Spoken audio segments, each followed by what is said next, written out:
This story is about a guy named Chung Yan, an underpaid engineer who died from the stress of his workload and finds himself reincarnated into the body of a prince. In this new world, witches exist with supernatural powers, and Chung Yan plans to use his engineering skills and the witches' powers to advance in this primitive society. His new life begins abruptly when he hears someone calling him to wake up. As he opens his eyes, he discovers himself seated on a chair, bewildered by his unfamiliar surroundings. He looks around and sees these oddly dressed ladies. When he looks in front, he sees an entire town gathered around what looks like an execution platform. Naturally, the poor guy's mind is blown by this bizarre scene. I mean, just a while ago, he was probably crunching numbers or drafting some blueprints, not dodging beheadings. Suddenly, a bald guy addresses him as Prince, and reminds him that the time for the execution has arrived and he has to announce his ruling soon. The boy remains clueless for a moment about what's happening, but when he focuses, memories of the body's previous owner flood his mind instantly. Apparently, he's the fourth prince of Grey Castle, known as Roland Wimbledon. He recalls his father assigning all his siblings to various territories under his control, with the promise that in 5 years, the one who governs best will inherit the kingship. But the boy faces a big problem. He's just an ordinary guy, while his siblings are a formidable bunch, giving them an edge in this competition. The first prince has exceptional martial skills. The second excels in finance. The third princess commands a strong following, and the fifth princess is highly intelligent. Meanwhile, Roland, as the fourth prince, seems to be only a waste of oxygen thus far, with no notable talents. To make matters worse, he's been assigned to a desolate border town, God-forsaken city, where streets are filled with filth and neglect. Here, he must interact with the locals and somehow turn this dismal place into a thriving territory. While feeling sorry for his situation, the old man reminds him once again to make his announcement quickly. That's when the boy realizes he has a witch to execute today. The crowd is restless, eager to witness the demise of this alleged witch, whom they believe to be a spawn of the devil and wholly deserving of death. The boy is shocked by the bullcrap spewed by these ragtag individuals and deeply disappointed by their uncivilized behavior, which infuriates him. In frustration, he flings the paper from the old man's hands away and with an annoyed expression, orders everyone to release the witch immediately. The crowd goes quiet, clearly unhappy with the prince's sudden decision. After seeing the public reaction, he lets out a tired sigh, saying he's beat and suggests they move the trial to another day. The old man tries to talk him around. Chief Knight Carter Lannis steps forward, urging him to think it over. He insists they must execute the witch right away to prevent other witches from trying to save her. The prince can't help but chuckle at the sight of this tough knight, built like a bull, looking so scared of witches. Our hero then starts to head down, casually pointing out that if more witches showed up, they could squash them all in one go. The knight has no clue how to handle this, and the scene shifts to the fourth prince's residence in Bordertown South Castle. Outside, the grumpy knight stands while our hero slams the door in his face. The prince lets out a sigh at first, but then suddenly freaks out because he hasn't dealt with this many people in his entire life. Even after his meaningless death, he's not complaining, because he is grateful for this second shot in life, and he's dead set on fully stepping into Prince Roland's shoes and getting to the bottom of things with the witch. The scene then shifts to the dungeon in the border town, where he's about to meet this witch despite all the warnings from his knights about the potential dangers ahead. The boy just laughs it off, poking fun at his chief knight for being scared like a coward of a little girl. But the knight nervously insists that witches are minions of the devil. Unfazed, our hero keeps on walking until he finally comes face to face with the supposed witch. The witch stands up and steps forward, and our hero starts to blush a bit at the sight of her beauty.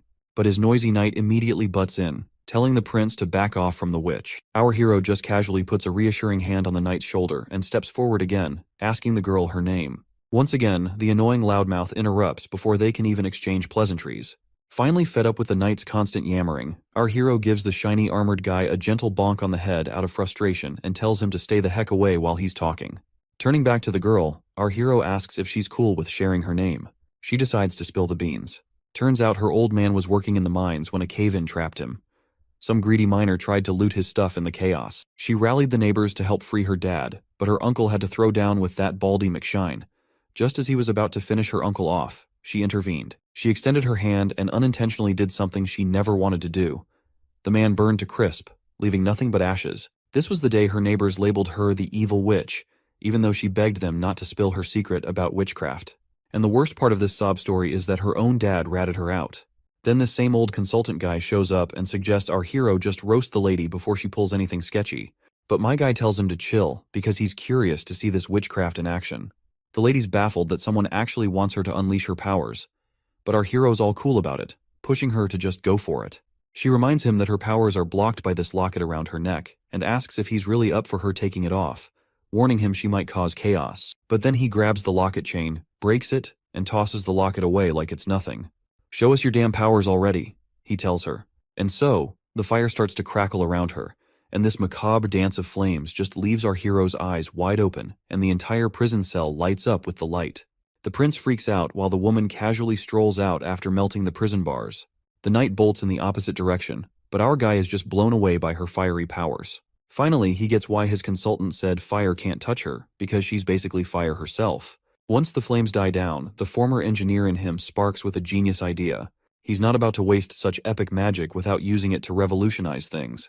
When she asks him to end her life because she's shown him what he wanted to see, he surprises her. He throws his coat over her burnt clothes and tells her she's hired. Prince Ronald, drawing on his past life knowledge, declares that she's essentially a perpetual motion machine, able to generate firepower seemingly out of nothing. However, not everyone shares the prince's visionary thinking. The consultant is utterly annoyed by Ronald's decision. He shouts, reminding him of the witch's ability to obliterate anyone with a mere gesture. Moreover, he warns that hiring her could attract the attention of the Witch Cooperation Association, potentially leading to their destruction. But Ronald dismisses the old man's concerns, instructing him to prepare a work contract. He then starts walking away, casually mentioning that he intends to establish a working relationship with the witch, Anna, and further orders the consultant to arrange accommodation for her as well. Back at the administrative office in Bordertown Castle, the old man reports he's taken care of everything as instructed, but he's not sure about sparing the witch's life. The prince cuts him off, saying not to question his decisions. To him, witches aren't some monsters, but the old man's still not convinced. That is when our hero lays it out straight, reminding him that Bordertown is a total mess, and he doesn't have his brother's riches or his siblings' smarts. So winning here is a long shot, and he's got to try something out of the box to claim the victory. The old man's impressed by the prince's determination and agrees to arrange a meeting with Miss Anna. Meanwhile, Miss Anna is getting a thorough wash and cleanup, and once she's looking all cute and tidy in some nice clothes, she's escorted to meet our hero. The knight shows our hero the cottage where Anna will be staying. The prince is pretty impressed with the cottage, especially since it was prepared on such short notice. Just then, the knight announces Anna's arrival. When our hero turns around, he sees her in a maid's attire, looking absolutely stunning. He's pleasantly surprised and amazed at how well the clothes turned out. He asks her if she's comfortable in her new outfit. But instead of being happy, she starts a tirade, questioning why he's giving shelter to a murderer like her, someone tainted with evil and loathed by everyone. The prince surprises her by stating that he doesn't see things that way. He dismisses all the talk about evil witches and devils' powers as nonsense. He explains that people are just scared because they don't understand her significance to society. He extends his hand, telling her he accepts her despite her flaws. He promises to teach her how to use her powers for good and to make a positive impact on the world. Once inside the empty cottage, Anna immediately starts practicing, unleashing her fiery powers. However, as flames scatter around uncontrollably, our hero realizes teaching her magic control is going to be tougher than he thought. On top of that, there's the issue that every time she uses her powers, her clothes get incinerated, leaving her embarrassed and naked. Both of them feel awkward, but our hero is relieved he had prepared multiple sets of clothes ahead of time. Just then, the old man bursts in with urgent news. While gasping for breath, he shocks everyone by reporting that their patrols have spotted signs of demon activity months earlier than expected this year. Of course, our hero has no clue about these months of demons, and seeing everyone terrified only piques his curiosity further. The old man reveals to the clueless prince that every winter, after the first snowfall and when the sun sets, the gates of hell open in the Dragonspine Mountains. Bordertown isn't defensible, so everyone must flee to Longsong Fortress. However, the old man reassures him that his safety is their top priority. Curious, the boy asks if the old man has seen these gates of hell himself. The old man replies no, explaining that it's impossible for them to see such things. The Dragonspine Mountains are not only impassable, but also emit a foul miasma that affects anyone who gets too close, unless they've already fallen into the devil's grasp, meaning only witches can explore the area and see the gates of hell. The prince then wonders if the old man has ever encountered demons. Once again, the answer is no. It's his first time in the central region of Grey Castle, and hardly anyone's ever come face to face with a real demon. Looks like it makes sense to our hero why this place doesn't thrive with a bustling economy, because people always get evacuated at the end of every year. The boy then raises a valid point, which is that if Longsong Fortress can fend off the demons, it means they're not invincible. So keeping that in mind, he is itching to throw down with these demons by himself. The old man is terrified by this plan and explains that Longsong Fortress has massive walls and Duke Rayon's elite troops stationed there. They're formidable, and Border Town is located in the North Slope Mountains, which serve as an early warning system for Longsong Fortress about impending threats. But our hero remains resolute and instructs the old man to gather local soldiers who have experience fighting demons. In the bright day under this gazebo, we see our duo having afternoon snacks, and while they are at it, the prince requests her to tell him something about months of demons. The lady immediately complies. Her tone gets somber as she describes the hellish experience of the months of demons. Unlike big shots like our hero, commoners here deal with this nightmare every single year. She explains that her father, a miner like many others in town, struggles daily to survive.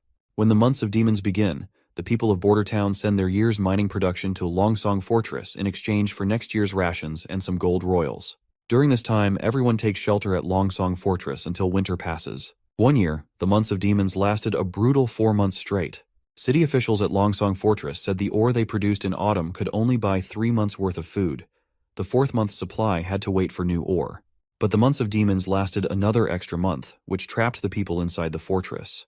And to top it off, the grub from Longsong was divided between people equally, leading to the strong bullying the weak. The prince gets ticked off hearing her sad story, and he straight up tells the lady that no one's gonna suffer through those months of demons again. Leaving the gazebo, our hero asks to meet with the consultant to check on progress.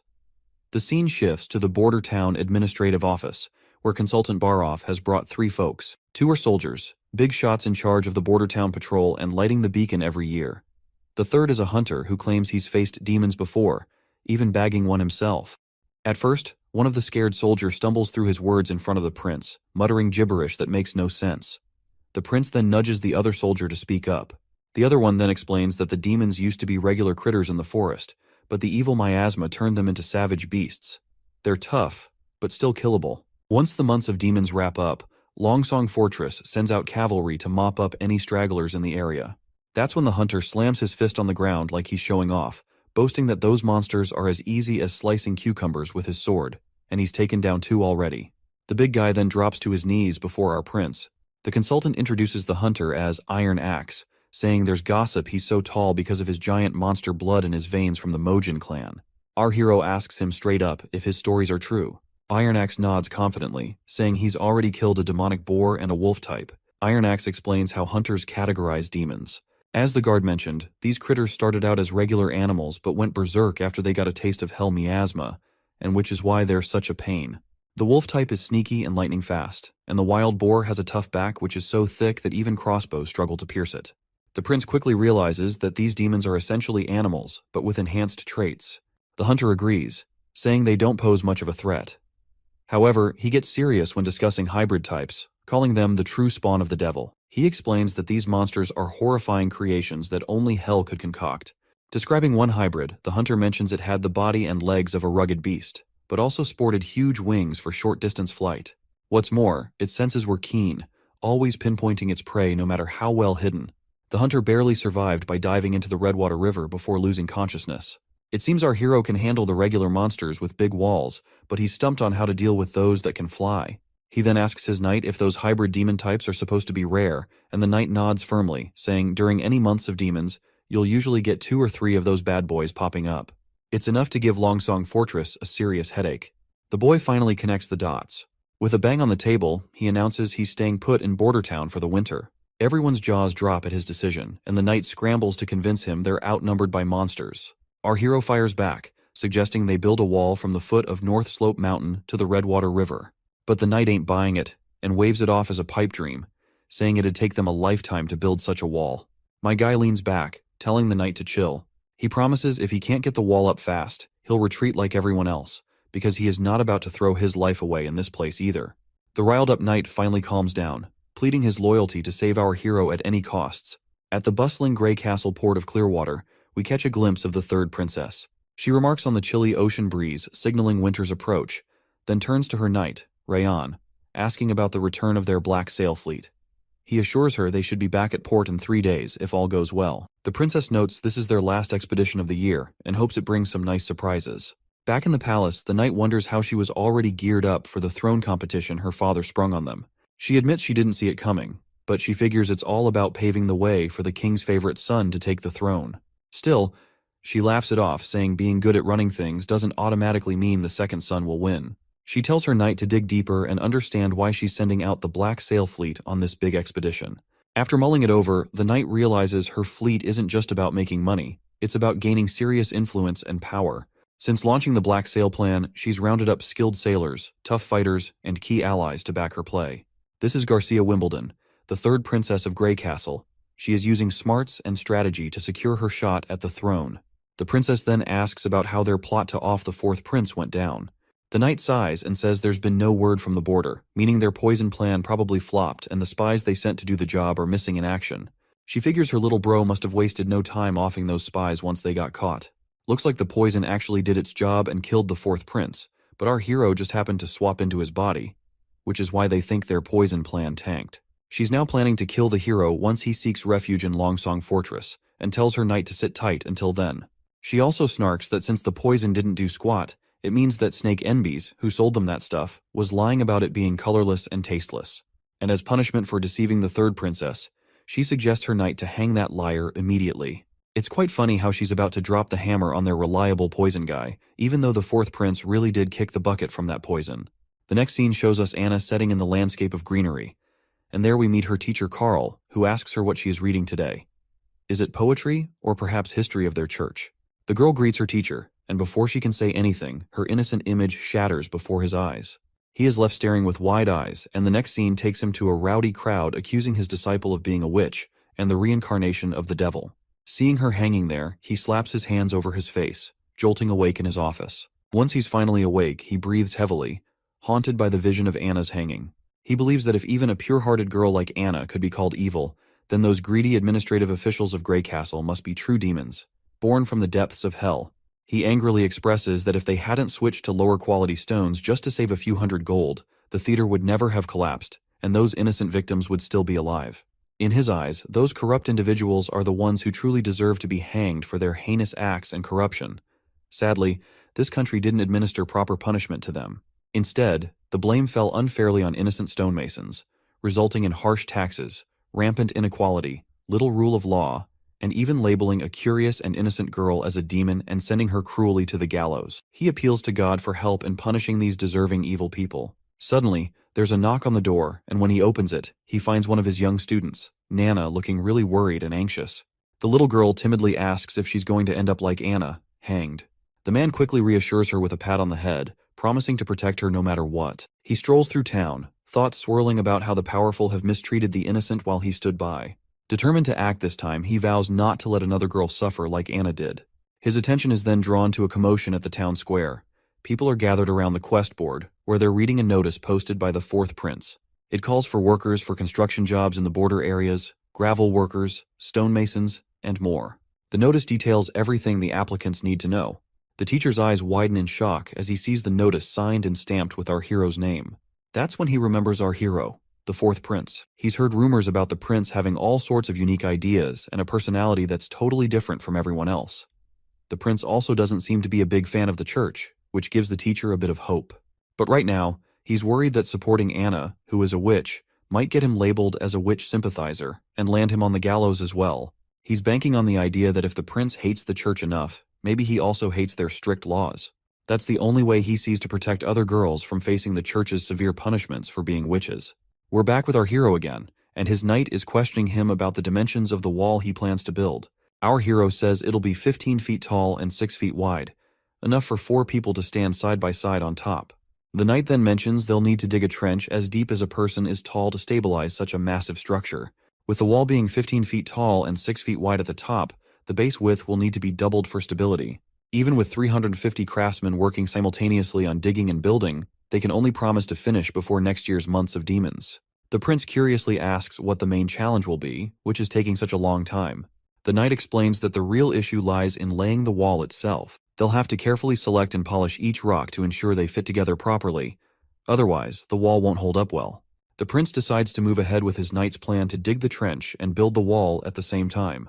When it comes to laying the wall, he reassures his knight and reveals about Grey Castle's alchemy workshop producing a new thing called cement, which is bound to impress everyone.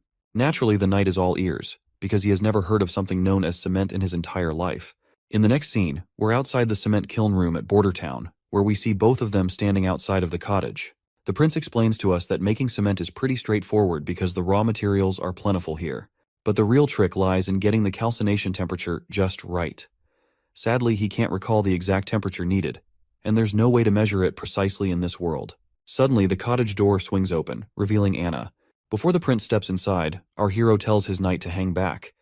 It's clear that the prince is using Anna's witch powers to create his cement, and she seems perfectly suited for the task. Before she heads out fully naked, our hero hands over his coat to her once more, and once she is out of the cottage, she eagerly expresses that she has done as her prince had asked of her. Inside, we find a heap of cement on the floor. The boy quickly checks the product to see if their experiment paid off, and decides to give it a try before producing at mass scale. Curiously, Anna asks where he plans to use the cement. The boy explains it can be used for building homes, bridges, roads, and more. He highlights how it will protect them from natural disasters like rain, heat, or snow that could otherwise damage their homes. He gives all the credit for the success of making the cement to Anna, recognizing her crucial role. Outside the cottage, they finally glue a few square boulders together with the cement, and both the knight and the girl are pleasantly surprised by the result. The knight can't help but marvel at this amazing discovery, while our hero inspects closely and is equally surprised that it feels much sturdier than what you would get from compacting ordinary dirt and mud together.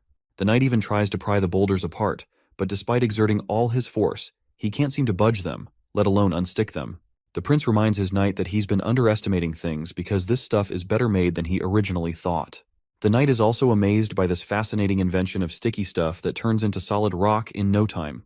He's pretty confident that with this, they could easily cover the entire border in 5 years. But our guy dismisses the need for such a grand project, saying even the tallest walls can't keep out enemies from within.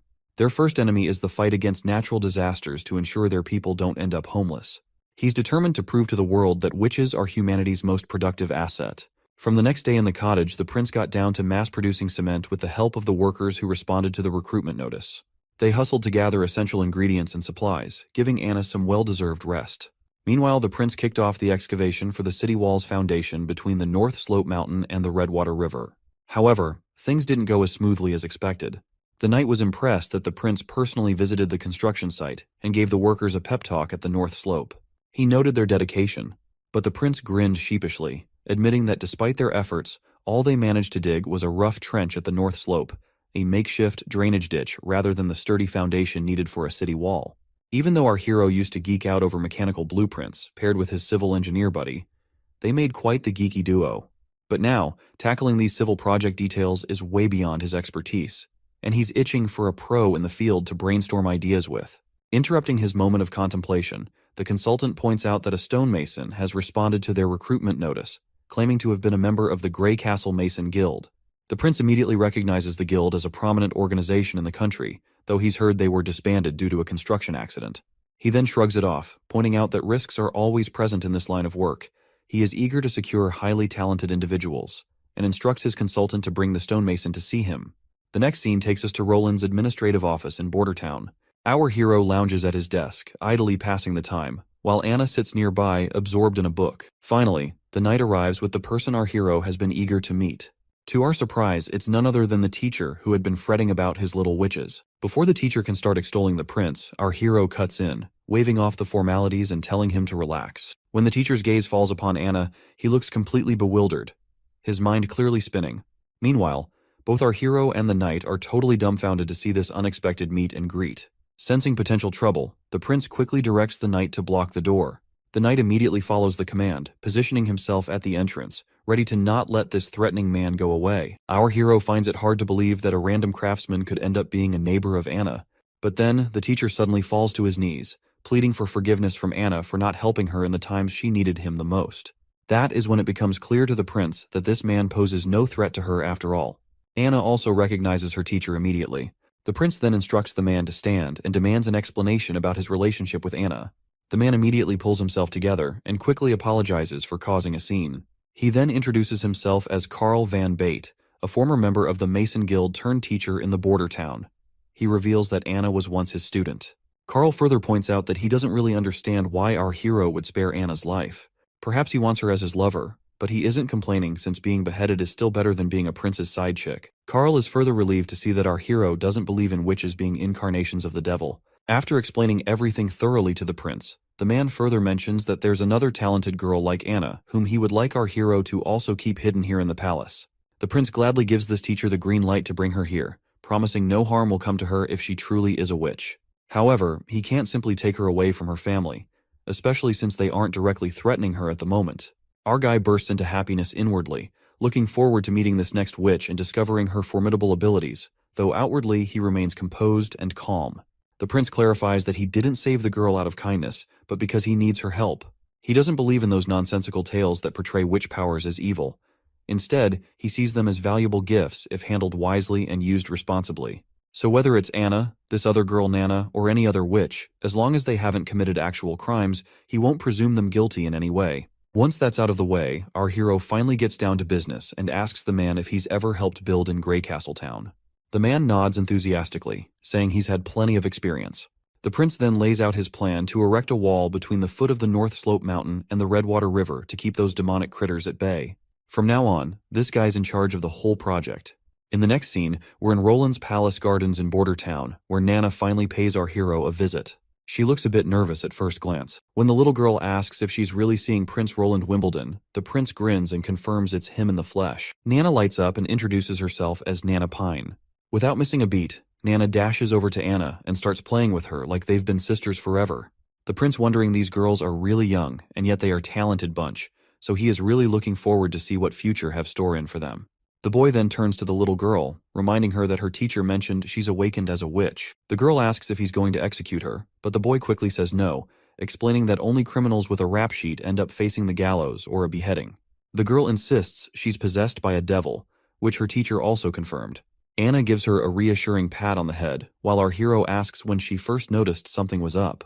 She explains it all started a week ago when she saw a bird with a busted leg. Feeling a strong urge to help, something like water blobs popped into her mind and surrounded the bird, and the bird's leg got healed instantly. After hearing her story, the prince tells his knight to go grab a chicken. As the knight heads off to find a healthy one, our hero wonders if her awakened powers might lean towards healing, which is nothing to scoff at. The prince then tells her that if she can save animals like that bird, it means she's actually a good person. The girl agrees, saying their teacher also told them that regular folks fear witches just because they can do things others can't. She insists she's never seen a devil and isn't connected to one either. Our hero believes her right away and gives her a gentle pat on the head, reminding her that the church and even their teacher were tricked by lies. Confused, the girl asks why anyone would lie. The boy explains it's not about good or bad, it's about people trying to make money by spreading fake stories. Once the chicken arrives, the little girl asks the prince to go easy on it. The boy agrees, but tells his knight to hold the chicken tight before giving it a quick whack on the head. The poor bird squawks in pain and flops to the ground. He then turns to the girl and urges her to heal the chicken pronto. She nods, saying she'll do her best. When she lays her hand on it, those watery blobs pop up again, and she gets to work right away. A few hours pass, and despite the boy's rough treatment, which leaves the chicken drained, he finally seems to understand Nana's power. She can fix up broken bits and mend fractures, though bringing a chicken back from the dead isn't in her playbook. Once the chicken has served its purpose, the boy tells his knight to take it to the kitchen, leaving the girl with tears in her eyes and a pout for how rough the prince was with the chicken. But he assures her it was necessary. Before long, a feast of delicious food appears before them. Nana seems to forget her chicken grievance as she eagerly eyes the cooked bird laid out before her. After their little feast, the little girl heads off, waving her hand one last time, and our hero waves back in response. Meanwhile, Anna is curious why our hero is not keeping her in the palace, knowing she's a witch too. He reminds her that she still has a family who doesn't know about her powers yet.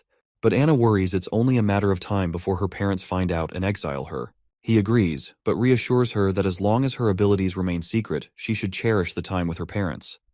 He then asks if she misses her father. She sadly shakes her head with a no, but our hero can empathize with the loneliness she feels.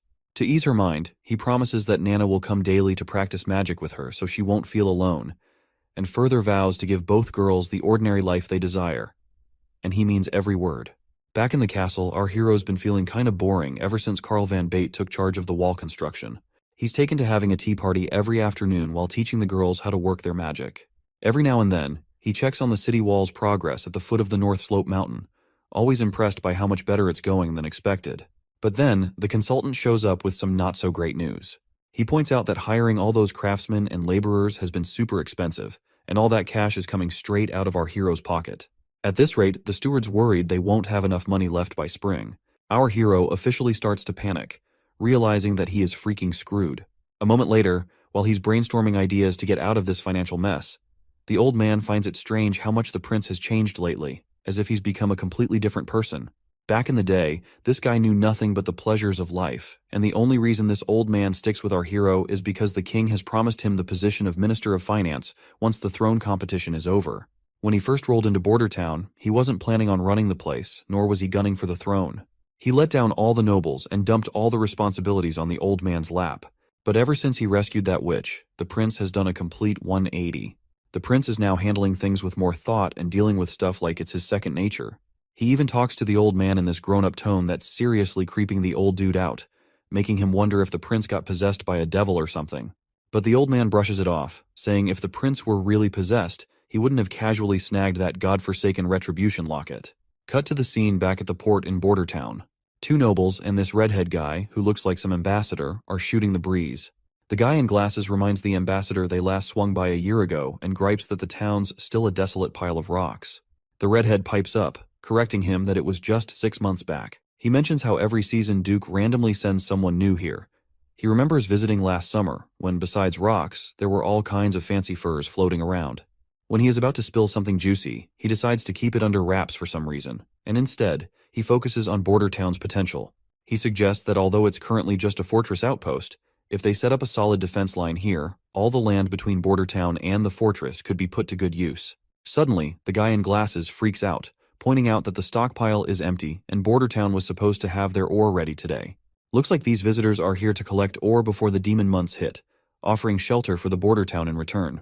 The ambassador sighs and decides to take the problem to our hero. They ride back on their horses. The guy with purple hair wonders if Border Town found a new trade partner, or already sold their ore to Willowtown or Fallen Dragon Ridge. He's pretty sure it's the fourth prince's doing, who is our hero by the way. The redhead thinks hard, pondering if the prince has already set up deals with towns further down on the Redwater River. If so, they've lost yet another bargaining chip. He worries that if they try the same monopoly play as before, they're not likely to succeed since the fourth prince already has other trade partners to take their ore to sell. Once they get to the castle, they're greeted with this incredible feast. The ambassador, not sure how to handle chopsticks, glances over at our hero and awkwardly tries to eat the same way, struggling to even pick up his food. As his food flies off the chopsticks, the ambassador feels embarrassed, while the prince casually mentions that these sticks are easier and cheaper to make compared to forks, and once he introduces them to his town people, no one will have to worry about getting sick from eating with their bare hands. As the sun starts to dip, casting a golden glow over the castle, the prince is about to enjoy desserts after their impromptu dinner. Finally, the ambassador brings up the reason for their visit, pointing out that they came to collect ore as usual, only to find none at the dockyard this time. That's when our hero drops the bad news. There was a landslide at the North Slope Mountain recently. They've been trying to clear the rubble and resume production this month, but it looks like the mine won't reopen until sometime next year. The ambassador then asks about the production from previous months. Our hero simply shrugs and says it was lower than usual, barely enough to keep everyone fed. He adds that even if they manage to scrape together enough ore, it won't buy more than 2 months' worth of wheat. So, he suggests they totally revamp their deal. The ambassador looks worried and tries to reel our hero back in, apologizing for past screw-ups. He proposes that the 6 noble families of the fortress pool together to lend enough food for 1 month, promising they'll pay it back next year. But our hero isn't having it. He flat out says if they sell the ore to Willowtown, they won't owe anyone a thing. And here's the twist. The Willowtown is offering gold dragon coins in exchange for their ore. Plus, they're ready to trade wheat, cheese, bread, and honey, all at fair prices. Anything you can buy with gold dragons, they're happy to sell. Compared to dealing with Longsong Fortress, this new setup makes way more sense for the border town. Our hero asks the ambassador another question, pointing out if he even has enough influence to make that decision on behalf of the other families willing to lend 1 month's worth of food. Our hero quickly catches on that the ambassador is a member of the honeysuckle family, with this emblem being a dead giveaway.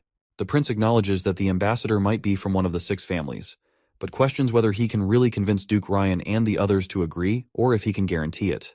Looks like our hero is hitting the nail on the head as the ambassador's face turns sour like a lemon. The scene flashes back to when the ambassador tried to reason with his father, arguing that the new ruler of Border Town, the 4th prince, definitely wouldn't agree to exchange his minerals and gemstones for some food and bread. He suggested buying from them at 30% under the market price, as they could still make substantial profits. But this bald machismo of a father confidently brushed off the concern, saying the sloth-like 4th prince would never handle Border Town's trade affairs. He believed they could continue swindling border towns' resources for mere bread and shelter. In the present moment, the redhead ambassador, after thinking it through, realizes our hero has a point. He couldn't even convince his own father, but still wants to try his best. So, the redhead takes the plunge and offers to buy the ore and gemstones from Border Town at 30% below market price. The ambassador is confident his offer must be higher than what Willowtown is proposing. He emphasizes that Willowtown is far away, making it difficult to seek shelter during the demon months, which is why Longsong Fortress is the best option for shelter. The ambassador starts to mention the bad roads leading to Willowtown, but stops himself mid-sentence. Curious, our hero urges him to finish his thought. The redhead points out the dangers that could easily spring up along that road. The ambassador realizes he may have inadvertently issued a threat to a prince and starts panicking internally.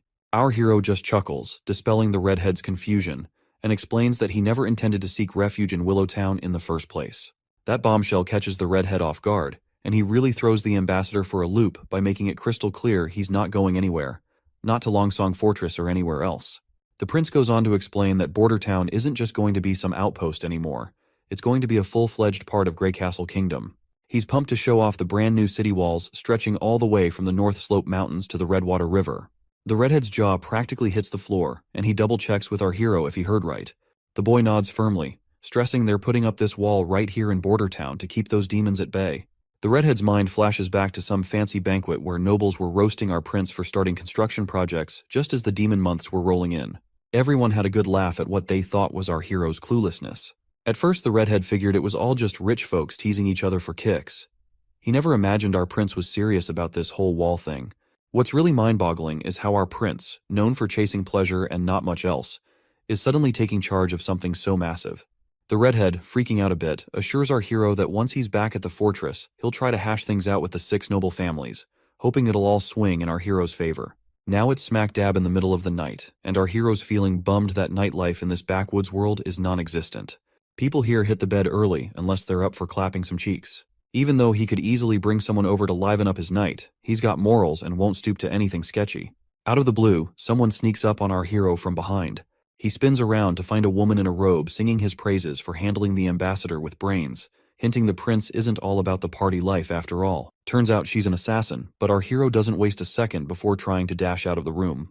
The woman throws her dagger, stopping him in his tracks, and reassures him she's only here to chat, telling him to chill out and not panic. The boy stops dead in his tracks, especially with that sharp dagger staring him down, and asks the lady who she might be. She drops the bomb that she has no name but goes by Nightingale, a nickname her sisters gave her for some weird reason. She's surprisingly grateful for our hero's recent care towards witches. When the prince takes a closer look, he notices an emblem similar to the one the old man showed him, which belonged to the Witch Association. The lady gives him props again for his sharp mind, while our hero presses on, asking if she's here for Anna. He admits he has no clue how she knows about Anna, but still reassures the women that she is still alive. The lady nods, saying she already knows that much, and points out that even if she was killed, the Witch Association wouldn't appreciate meddling in politics by killing a prince just because a witch was killed. But she's quick to warn him not to underestimate them. The boy reassures her once again that Anna's doing well. The woman casually replies she already knows, and she's also aware of the other girl named Nana. Then she gives him the creeps by casually dropping that she's been spying on him for the past 2 weeks, keeping tabs on his every move, which really gets under our hero's skin. Because let's face it, this idiot did not have a single clue if he is being spied on. She gestures for our hero to come closer, assuring him she has no intention of harming him. Reluctantly, the boy sits before her, sensing no ill intentions. But then the woman gets uncomfortably close. Noting he's different because he shows no fear towards her or any other witches, she inches even closer. The prince steps back, half-jokingly telling her to keep it PG, not wanting YouTube to slap age restrictions on the video. The lady finally withdraws her hand and gets straight to the point that she's here to take Anna and Nana. The boy immediately refuses without hesitation, insisting they're happy here and safe under his watch. But the lady argues they'd be safer with the Witch Association, where they will be treated like family by every member. But the boy keeps pressing on, noting that the Witch Association doesn't even have a fixed place to call home. He mentions how his soldiers stumbled upon one of their camps hidden in a forest about a month ago, and the tracks led north. However, in that direction, there are only endless mountains. The lady defends their choice, saying they're based in desolate mountains to stay safe from outsiders and dangers. But the boy isn't convinced, bringing up the lack of basic necessities there that would make life difficult for the girls. He also remembers what the old man told him about the association's goal, which is to gather all witches and find the holy mountains, where witches can truly be safe. He asks if the lady has the same goal in mind. Cryptically, the lady responds that she can't give him an answer. This annoys the boy further, as he insists he won't let the girls live in such barren lands where only demons could thrive. That's when a light bulb goes off in his head, catching the lady totally off guard with what he says next. He invites the entire witch association to come to Border Town for the winter, looking all pleased with himself as he tries to convince her it won't be much trouble to wait until winter passes. The lady reminds him that while the prince may not fear witches, the townsfolk will likely freak out. Plus, the church will pounce the moment they catch wind that witches are staying in Border Town. But our hero is adamant, and wants to show everyone that witches aren't evil, especially if they help the town get through the tough months of demons. The lady then mentions another reason why she wants to take both ladies, especially Anna, who's almost the coming of age. Of course, this point sails right over our hero's head until the lady confirms he heard right. She explains that most witches awaken around the time of the months of demons, or when the gates of hell supposedly open. Basically, coming of age is a witch's final stage, and a woman who hasn't awakened her powers by 18 won't ever become a witch. Once a witch comes of age, during the months of demons, demons take over their minds, causing unbearable agony. It feels like something's trying to burst out of their bodies, straining every vein and tendon to the limit. If they survive, they'll recover after 4 or 5 days, but for those who don't, it's a brutal death. That's why witches are seen as the devil's spawn, and their horrific deaths, mixed with church propaganda, make people think they're possessed by demons. The boy then asks what happens once they hit adulthood, to which the lady explains that their powers will stabilize and often get even stronger, with some even picking up new abilities. Our hero questions how valid this all is. Old records claim that witches find eternal peace on the holy mountain and are spared from demons consuming their minds. The lady admits there's nothing concrete about the holy mountain, it's only mentioned in texts. Taking her to headquarters might slightly increase her chances of survival. If witches could live freely without being hunted, the demonic attacks would be way less severe. The boy realizes that Anna and Nana are key players in his big plan, but he's worried about putting them in danger if he goes ahead with it. He quickly agrees to let the lady take Anna if she's up for it. As for Nana, he decides to wait until tomorrow to talk to her about it. The witch is delighted to hear our hero's wise decision, but when he summons Anna and asks her about it, she immediately declines, saying she's not going anywhere. This shocks both adults, and the woman tries to reason with her, explaining that she can sense the demonic energy building within her as she nears maturity. She reminds Anna about the whole puberty talk she had with our hero earlier. Anna then reminds our hero how he promised her an ordinary life, but she couldn't care less about anything because all she wants is to stay by the prince's side. She's confident that the demonic energy won't stand a chance against her, and she's determined to survive the months of demons and conquer her puberty. The woman sighs and decides to give up on convincing Anna, but she makes it clear she'll stick around to watch over her until she experiences her maturity. She thinks Anna is just a naive kid who doesn't understand the dangers. Of course, our hero doesn't like the idea of her keeping a watchful eye on him for the rest of the winter. Anyway, before the woman disappears, she comes face to face with Anna and talks about the hardships she's seen and the friends she's lost, vowing not to let Anna suffer the same fate. With those final words, she bids farewell to our girl and vanishes into thin air without a trace. Seeing her abilities totally blows our hero's mind. He's amazed by her assassination skills. Once they're alone, the boy gives Anna a reassuring pat on the head and tells her to hit the hay as it's already pretty late for her. The next day rolls around and our hero greets the citizens of the town with a cheery, "Good morning." He gathers everyone for an important announcement. He explains that almost 4 days ago, the ambassador from Longsong Fortress visited him to collect the already mined ore. However, everyone should remember that a month ago, the northern mining quarry collapsed, and production hasn't resumed since then. The community immediately panics because the last output was only half of the average, and they had to endure starvation and a lot of crap from Longsong. He then exposes the Longsong Fortress hideous act, saying he tried to get a loan and supplies from the ambassador, but the guy shut him down hard, just like 2 years back. People freak out again, fearing starvation once again. He reminds them of the time when food was so scarce that many lost family, siblings, kids, and more. He asks them how long they want this cycle of loss to continue. The crowd starts begging him to save them, and he nods positively, swearing he won't let his people fall into that pit again. After a dramatic cough, he drops the bomb, which is that 2 months' worth of mining would have bought them enough food for almost a year, but those Longsong jerks never played fair.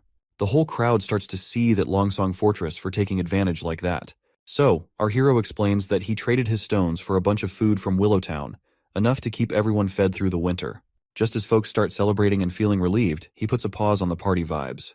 He reminds them that cutting ties with Longsong means they're committing to sticking it out in Border Town for the winter. That news sets off another round of worry, but the boy quickly shifts gears, reminding everyone about the wall they're building. He boosts their spirits by saying demons aren't any tougher than the beasts in the forest and won't be able to scale their wall no matter how hard they try.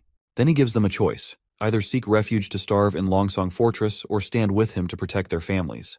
He asks if anyone's up for joining him on the wall to fend off monsters, promising good silver coin rewards for those who help out. And if the worst happens and someone doesn't make it, he pledges 5 golden coins to their family. The whole crowd gets fired up by his speech, and suddenly everyone's geared up to face whatever comes their way with determination and grit. The atmosphere in Longsong Fortress is lively with laughter echoing through the entire castle. People seem to be having a good time poking fun at our hero's decision to stay put in Border Town and build a wall. One guy, sporting a solid mustache, jokes that our hero would probably stack some rough rocks together, throw in some dirt and mud, and call it a day. He is sure that eventually our hero will come running back to Longsong, and they can further exploit him when he's desperate. However, the leader of this committee doesn't seem to dismiss our hero as lightly as the others. He asks for the ambassador's take on the matter. The redhead, bewildered at first, mentions that their original plan was to maintain their monopoly as usual, and as long as they purchase ores from our hero at 3 times lower than the market price, it's a good deal for them. But our hero has other plans. He's not just looking to sell the ores to only Longsong Fortresses. He's willing to cut the price of ores by half, aims to stimulate higher demand and thereby increase overall production capacity and revenue for Border Town. This approach is a strategic move to foster economic growth and sustainability in the region, and because of that price cut in ores, the Longsong Fortress will be able to earn much more than they earned in the past. Additionally, he intends to manufacture iron tools, which he believes will fly off the shelves no matter where they were sold, making an additional stream of income. However, those aren't the only things to think about. If our hero can hold off the demons at Border Town, it's good news for Longsong too. They won't have to keep dealing with those pesky beasts every year. Plus, the throne squabble is only 5 years long, so if Border Town flourishes afterward, Longsong could end up with the kingdom's 3rd biggest slice of land. The red-headed guy suggests that Longsong should pitch in to help our prince build the wall and defend Border Town. He figures it'll pay off in the end. The old man agrees with the redhead's practical sense but calls it typical merchant thinking. To this white-haired fellow, it's not about whether Border Town succeeds or fails. He just doesn't want to share his turf with anyone, prince or not. The next day, Chief Knight's face was priceless when he laid eyes on the contraption our prince had been tinkering with. True to form, he showered all the credit on Anna, who'd helped with welding the metal parts. The prince couldn't contain his excitement over his latest creation, which is a steam engine.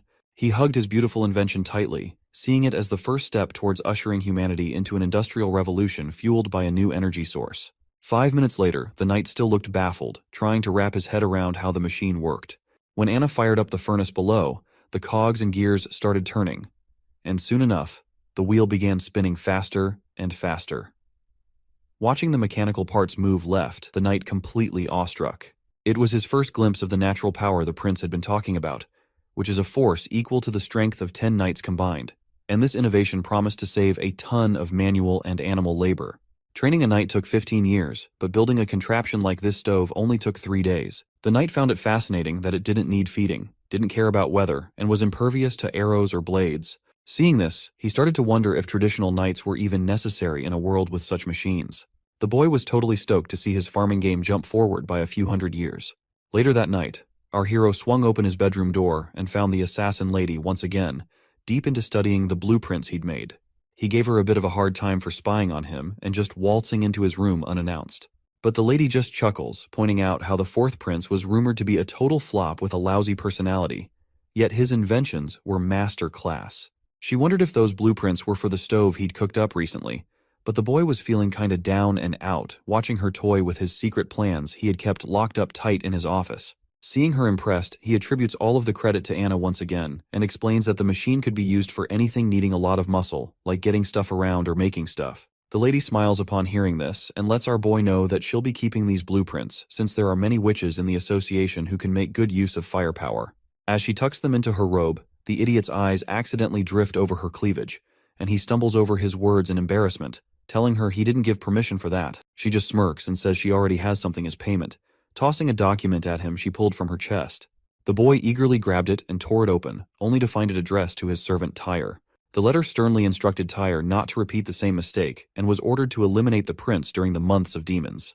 The boy's mind races, recalling how Prince Roland used to exploit her whenever he could, and our hero feels deeply unsettled by these memories. The woman then tells him she snatched it from one of the pigeons, mentioning there wasn't any signature on the letter, but she thinks it might have been sent by one of his siblings.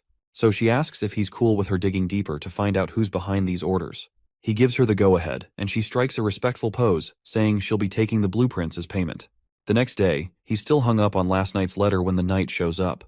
The guy drops to his knees and spills that Tyre kicked the bucket last night.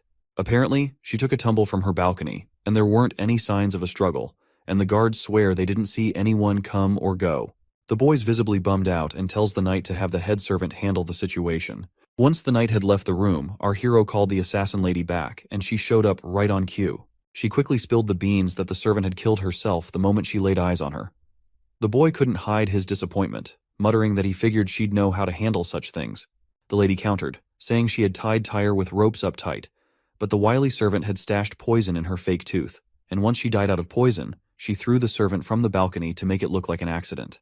Even though her interrogation had hit a dead end, she whipped out another note from her cleavage and revealed that this is what she found out in her apartment.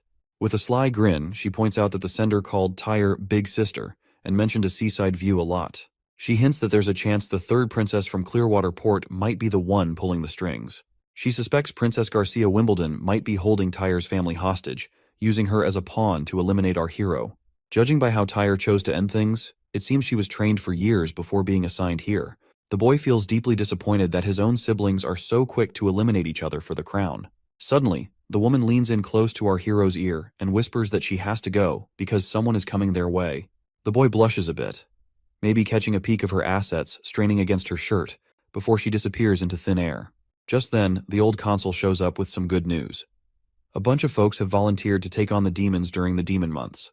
This puts a big grin on the prince's face, and he decides he needs to go see it all for himself. But before heading there, the old man genuinely asks if he really intends to have these regular folks go up against the demons. Once outside, our hero also feels bummed out and sees that the consultant's worries were legit. These people don't look like fighters. They seem more like street thugs. On the other hand, the knight is all gung-ho about how he picked these folks based on what our hero wanted.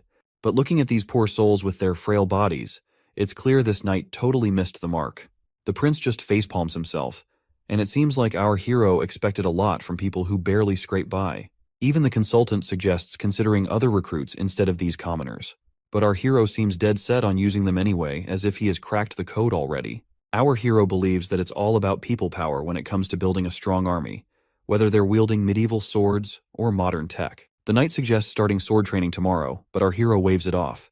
Instead, he tells the knight to group them up, then hits the jogging trail.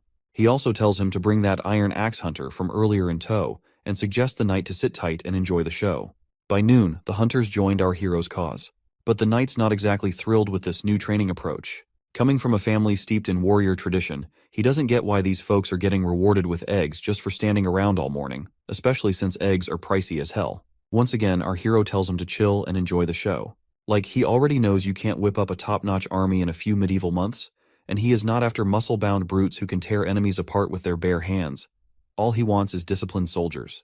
To get results fast, he's using military techniques he learned back in college. He's seen how quickly people can unify under this method, and he is betting these folks will follow suit. After a while, the carriages show up and folks eagerly line up for their eggs. People still can't quite wrap their heads around the idea of eggs as rewards. The knight clangs his plate loudly to get everyone's attention and orders them to form 4 lines. He lays down the law that food will be handed out in order, and stragglers would wait till the end. There's a mix of nerves and compliance as everyone queues up. Meanwhile, the knight is still puzzled why the prince is bothering to teach these kinds of basic things to these people. Suddenly, the crowd erupts into murmurs and talks, chanting Iron Axe, who seems to have quite the reputation around these parts. The prince declares a break after lunch, followed by a visit to the guard barracks in town. Iron Axe is appointed as their captain, tasked with teaching everyone how to set up tents. As soon as our hero finishes speaking, there's a buzz of gossip about the prince putting someone like Iron Axe in charge of their platoon. To calm everyone down, he reminds them that Iron Axe isn't local, just like the witches that do not belong to Grey Castle. Our hero stresses that in Border Town, everyone's treated equally, no matter where they're from.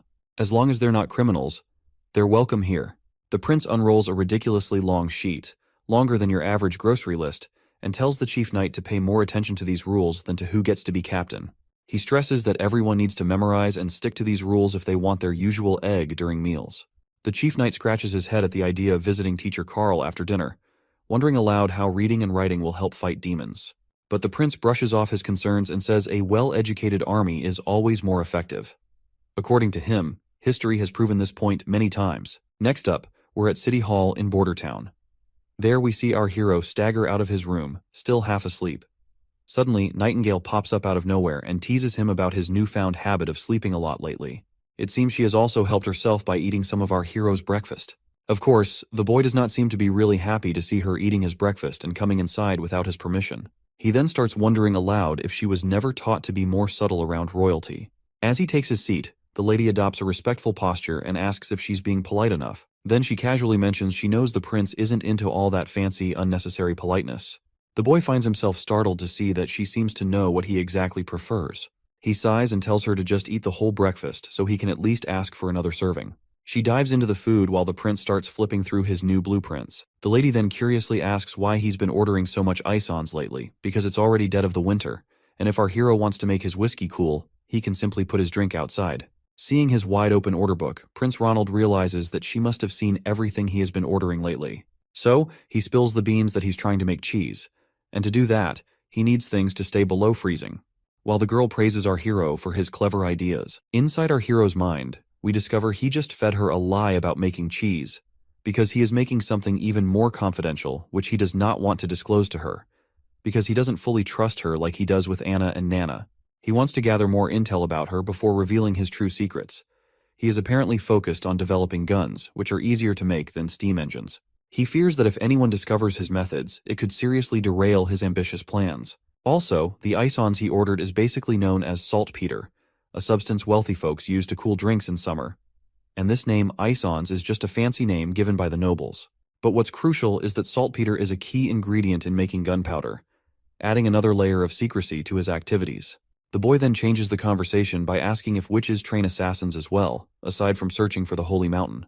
The lady mentions that they're a group of oddballs who came together because of their dream of finding the Holy Mountain, and she only joined the Witch Cooperation Association about 2 years ago.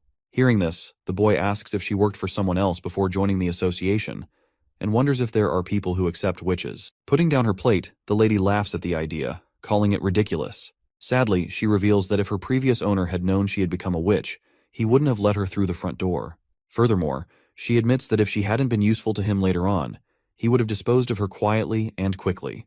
The boy becomes more curious and demands further explanation about her past, but the lady decides to stay silent, promising a detailed account when the time is right. She also reassures him not to sweat it, mentioning she's been free for the last 5 years and has no plans to be anyone's pawn.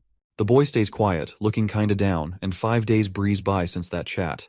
Out in the courtyard, we see our hero has finally finished his first gun after tackling loads of production hiccups, and he is thrilled to keep this beauty all to himself. One big reason he's been working on steam engines was to churn out guns in bulk, so he had to nail a prototype first before ramping up production. But at this rate, he worries he'll only crank out 4 of these bad boys by the month of demons. Meanwhile, the knight's scratching his head over how these supposed muskets will help in fighting demons. The boy just tells him to round up the village's top hunters and form a killer squad to wield these weapons. But the prince finds himself completely creeped out when the knight suggests using patrol guards instead of hunters. Well, looking back at those soldiers, it seems our hero's reluctance to entrust these guns to these puny frail patrol guards is indeed justifiable. In the dark tunnels beneath Roland Castle, a few soldiers are marching through the tunnels. Suddenly, one of them leaps into the air and attacks another soldier. The scar-faced soldier tells this thin mustache to surrender or face the same fate as his friend Greymutt. As the thin mustache soldier recalls his fallen friend, he becomes even more riled up, vowing never to let these hooligans set foot in the castle. With a surge of strength, he flings the scar-faced man back, causing his sword to fly off. Thin Mustache then readies his own sword and thrusts it into the left shoulder of Scarface, declaring that, "This is for Greymutt." As he bleeds, Scarface scoffs, amazed that an ordinary guard patrol like the Thin Mustache soldier could hurt him. The Thin Mustache gets annoyed upon hearing this, and makes it abundantly clear that while Scarface was wasting time gambling and sleeping in pubs, he and his friends were training every day to protect their hometown. He swears he won't let Longsong and his partners disrupt their village's peace. As the Thin Mustache leaps to finish off his opponent, another cocky guy joins the fray and stabs him right in the chest. The poor guy writhes in pain from the dagger wound and collapses to the ground. Meanwhile, the other intruders stand over him confidently. Surprisingly, the Thin Mustache manages to pull the dagger out of his chest, despite the agony, and in a swift move, he throws it toward a nearby torch. The dagger shatters the torch, extinguishing the flame and plunging the area into darkness. Up in the castle's food storage, the thin mustache hides himself in one of the bins. He's certain these infiltrators are here to attack the food supplies. If they succeed in spoiling all the food, the border town will have no choice but to evacuate to Longsong Fortress. The soldier starts feeling disappointed in himself for not being able to protect a vital food bank while their prince is busting his butt for this town's progress. All of a sudden, his face goes terrified as the door behind him swings open, revealing those rowdy soldiers once again. One of the intruders grabs the soldier by the collar and throws him to the ground, telling him to quit running and surrender to Duke Ryan's demands. In case you forgot who Duke Ryan is, he's that white-haired guy who doesn't want our hero anywhere near his territory. The soldier stands his ground despite the threat, boldly stating that his prince will definitely foil Duke Ryan's plans. The intruders just scoff at the idea, laughing off the prince's abilities. Then, the leader tells his lackeys to take out the soldier and mess up the food while they're at it. Without hesitation, a lackey smacks the thin mustache guy hard on the head. Before losing his consciousness, the poor soldier wonders if this is how he will meet his end. But it seems fate has other plans, as Nightingale suddenly arrives on the scene. She questions the intruders if they're enjoying themselves in someone else's territory, but warns them their party is about to get shut down real quick.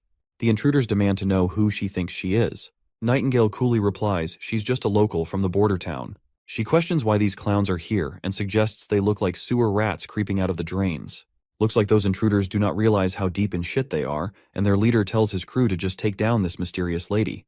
But she just smiles, and in a flash, she swings her hand, and suddenly bodies are hitting the floor. Our soldier watches with bleary eyes as this mystery person swiftly takes out the intruders.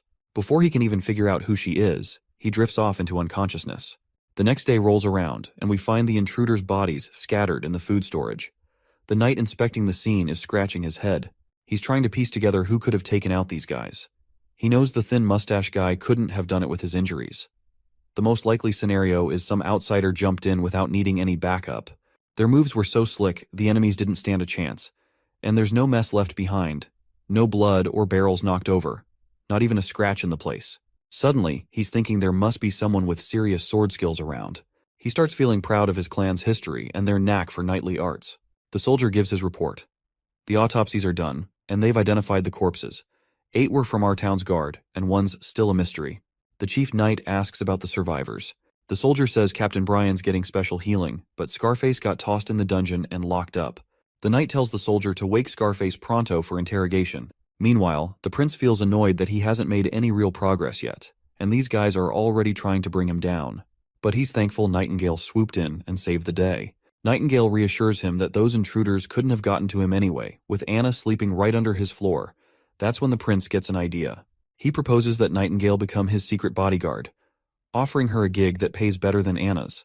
A sweet place to live with a garden, 2 days off each week, and paid vacations. But even with all those tempting perks, she politely turns down his offer, explaining she can't leave the association and her friends there. The prince suggests bringing everyone to town since there's plenty of space after the construction. He assures her there won't be any discrimination, and they can live freely. Once again, she declines, saying she'll think about it in the future, leaving the prince feeling a bit awkward after being turned down. Moving on, the boy asks if she safely sent Nana back home after healing the soldiers. She confirms she did, mentioning Nana was scared when she saw the injured soldiers. But that's not surprising. Given her experience is mostly patching up chickens, healing a person covered in wounds was understandably terrifying for her. Returning to the conversation, the boy asks her if she has figured out which of his siblings might be behind this infiltration. The lady points out that this time it wasn't one of his siblings behind the infiltration. The culprits bribed the patrol guards of the border town. Their plan was so sloppy they left 2 witnesses alive who didn't even have the guts to kill themselves before getting caught. She assures him they'll figure it out soon, since the chief knight is already grilling one of the infiltrators. She also mentions these guys were surprisingly wimpy and tearful compared to the 3rd princess's infiltrator. While everything is peaceful outside the castle, we see our hero strolls alongside the chief knight, heading to visit the thin mustache soldier. When the soldier spots the prince in the room, he's totally thrown and jumps in his bed. The prince starts off by praising Brian for his guts and the fight he put up. But Brian gets emotional, saying it was his buddy who really stepped up, the true hero who sacrificed his life. But the prince reassures the soldier, saying his friend's funeral will give him the recognition he deserves for his bravery. As for Scarface, he's getting the full punishment. He's set to hang in 3 days, and the prince hopes Brian will be well enough to see it happen. Thin Mustache then mentions Scarface supposedly has noble blood, hinting it might stir up trouble with Longsong Fortress. The prince brushes it off, explaining Scarface might have noble lineage from the Elk family, but he's got no titles or land. Besides, he tried to burn down all of Bordertown's food, causing a huge mess that can't just be ignored. With reassurances that someone else will handle patrols, the prince tells Thin Mustache to rest up. In the coming month of demons, he promises to honor him as a brave knight of the prince. Next, we're up on the city wall where the new recruits are getting trained hard by Hunter Iron Axe. Iron Axe suddenly grabs everyone's attention, and they snap to attention because the prince is here for an inspection. But it seems our prince has no clue what he's supposed to say during this inspection. He awkwardly starts walking up to a random soldier and decides to ask about their daily routine. With a friendly smile, he asks the soldier how he feels about the training and if he's been eating well lately. The soldier looks really nervous in front of the prince, while our prince seems to be copying something he saw on TV once. Out of nowhere, the soldier drops down to his knees, leaving the prince totally puzzled and kinda weirded out, wondering if he's missed something. Meanwhile, the soldier's got tears in his eyes. Not just him, but everyone's really moved that the prince came to check on them personally. The boy reaches out and tells the soldier to get back on his feet. It looks like all those good meals our hero fed them have really perked up the soldiers. Then the prince reminds everyone they can speak up if they have suggestions or complaints, and promises to make sure everyone gets enough to eat. Out of the blue, that shy kid from earlier pipes up. He says there aren't enough soldiers in their civilian army, and with the way they're training, he's worried they won't stand a chance against the demons when they attack. Whispers and murmurs start buzzing around, everyone thinking the same thing, and wonders if the prince plans to hire mercenaries to fight off demons. But our hero cuts them off with a hand gesture, and with a big grin, he asks the soldier for his name. The soldier Vanner replies nervously. Our hero gives Vanner props for his sharp eye, and agrees that relying solely on a civilian army to defend the entire wall doesn't not make any sense. However, he points out that demons are just mutated animals and beasts, not as smart as humans, and Iron Axe has proven this by taking on those monsters directly. Iron Axe nods in agreement, saying those creatures are exactly as the prince described, but he admits hybrids are a whole different ballgame, posing a tougher challenge altogether. The prince comes up with this idea to strategically place fences, ditches, and hills to guide the dumb beasts into traps they set up. He figures it'll work since these creatures are pretty simple-minded. Iron Axe still seems worried about getting too close to these beasts. He says spears and bows won't cut it against them if push comes to shove. Our hero smirks and agrees, knowing traditional weapons won't do the trick. That's why he's cooked up these new weapons that are more dependable than a whole squad of armored knights. The crowd's buzzing to see these new toys. We're out on the testing grounds, and suddenly there's this massive explosion that rattles the whole place. Our hero's over the moon that his gunpowder invention worked like a charm, but the others are just freaking out. Iron Axe even mutters something about this explosion being God's wrath. The explosion blows a big hole in the ground and even takes out the test rabbits in the process. The prince tells everyone to get up close and examine everything to gather test data. Our hero is pumped that they can create such a powerful weapon just by mixing a bunch of elements in the right ratio. With everything wiped out by the blast, the hunter suggests they wouldn't have to worry about monsters if they had this bad boy doing its job. But the prince reminds them they won't have enough gunpowder before the month of demons. Still, he's excited they can work around it, relying mainly on guns and crossbows, while keeping the gunpowder as their trump cards. In the next scene, Nightingale paints how the world looks to her, just black and white, with no clear boundaries. She navigates through paths that defy normal limits by shifting her perspective. Up, down, left, and right aren't fixed. They collide, break away, or overlap. Moving along these ever-shifting lines gives her a bird's-eye view, letting her swing through anything. Other than the black and white, she can also see some other colors as well. For example, witches are the essence of magic, and she can sense the magic flowing and fading within their bodies. In this world, only witches hold something truly amazing, and Anna's magic stands out with its vibrant, rich colors. Suddenly, Anna calls her out, and Nightingale appears back in the real world. When Anna asks what Nightingale was doing here, Nightingale smoothly changes the subject, mentioning she brought some fish cakes. Anna's face lights up with delight at the sight of these treats, but Nightingale hesitates, saying she needs to wash her hands first. Instead of water, Anna just uses her fiery powers to cleanse her hands, which impresses the women big time. That is when it hits Nightingale that Anna is the only witch in their group with such incredible powers. This realization fills her with both dread and sadness, knowing that such strong abilities come with risks. With the month of demons approaching, she worries about Anna enduring unimaginable pain during her puberty. Nightingale gently suggests that Anna should join the association, where other witches can support her. She assures Anna that everyone would be thrilled to have someone as powerful as her among them. But then Nightingale's tone turns serious as she admits to Anna that she might not make it through this winter. Anna then asks Nightingale where she lived before joining the association. Nightingale replies that she used to live in a big city to the east, not too far from the capital. Anna then follows up by asking if Nightingale was happy back then. Nightingale's mind immediately flashes back to her past, recalling herself feeling miserable, locked up with shackles and a power-suppressing locket. Instead of answering directly, Nightingale turns the question around and asks Anna why she wants to know. Anna opens up, sharing that she had a tough life in the slums of Border Town. Her father sold her to the church for 25 golden coins, and it was our hero who freed her from those chains. Now Anna feels genuinely happy to be where she is. Nightingale gently reminds Anna that leaving the castle isn't an option due to how witches are hated by others, but Anna remains optimistic, trusting the prince to change things for them. Suddenly, their chat gets cut off when Nana storms in, slamming the doors before her. She's in tears and rushes to hug Anna, blurting out that things are about to hit the fan for her. Meanwhile, our hero is deep in slumber, dreaming of heroic exploits, and that is when Nightingale rudely wakes him up. She's absolutely livid, informing the sleepyhead that Nana's father is on his way and suspects she's a witch. Shocked to hear Nana's secret is out, the prince rushes into action, hoping he now has a shot to keep Nana in the castle. He wonders how the nobleman will react when he finds out his daughter is a witch. Will he plead with the prince to let her stay and keep her secret? When our hero finally steps outside, reality is far from what he was imagining. Nana's dad is fuming, demanding the immediate return of his daughter. After they settle into their seats, Nana's restless father calls her over to him. The little girl gets scared and asks if he's planning to sell her to the church. The man gets all chummy, saying the church would never take someone as clueless as her, so she better return back to her father. But our hero steps in, reminding him that his daughter is a witch. The man flat out refuses to believe it, and even when Nana herself confirms that she is a witch, the father gets really mad and suggests maybe Teacher Carl is just labeling another girl as a witch. That's when our hero gives Anna a nod, signaling her to show off her fiery magic powers. She does it right away, leaving the old man stunned to see witchcraft in action. Our hero tells him to calm down and assures him they can explain everything.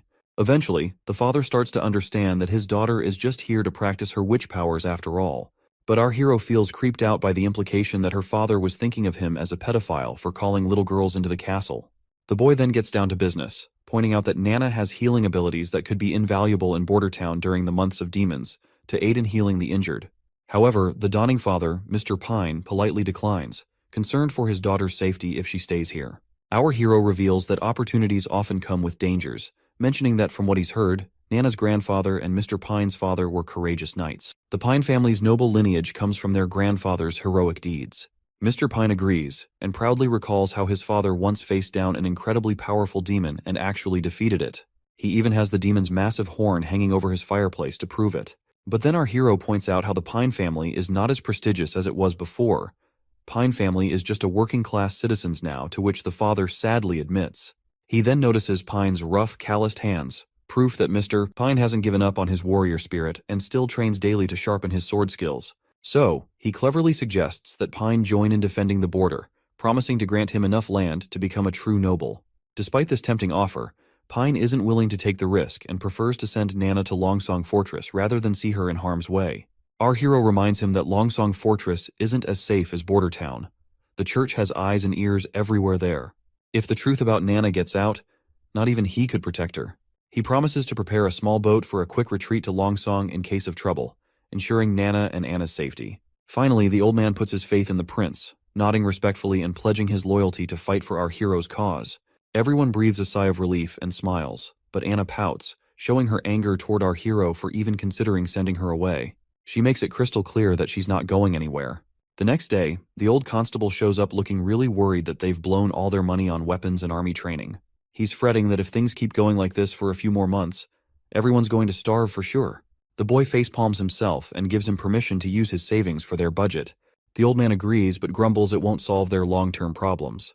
Our hero shrugs and says if the defenses fail, they'll evacuate the town as soon as possible, then sends the old man off to do as he's told. Once the constable's gone, the boy feels pretty crushed after draining every last penny he'd saved up, and if the border defenses still fail, he's screwed. Then, his mood perks up when Nightingale shows up again.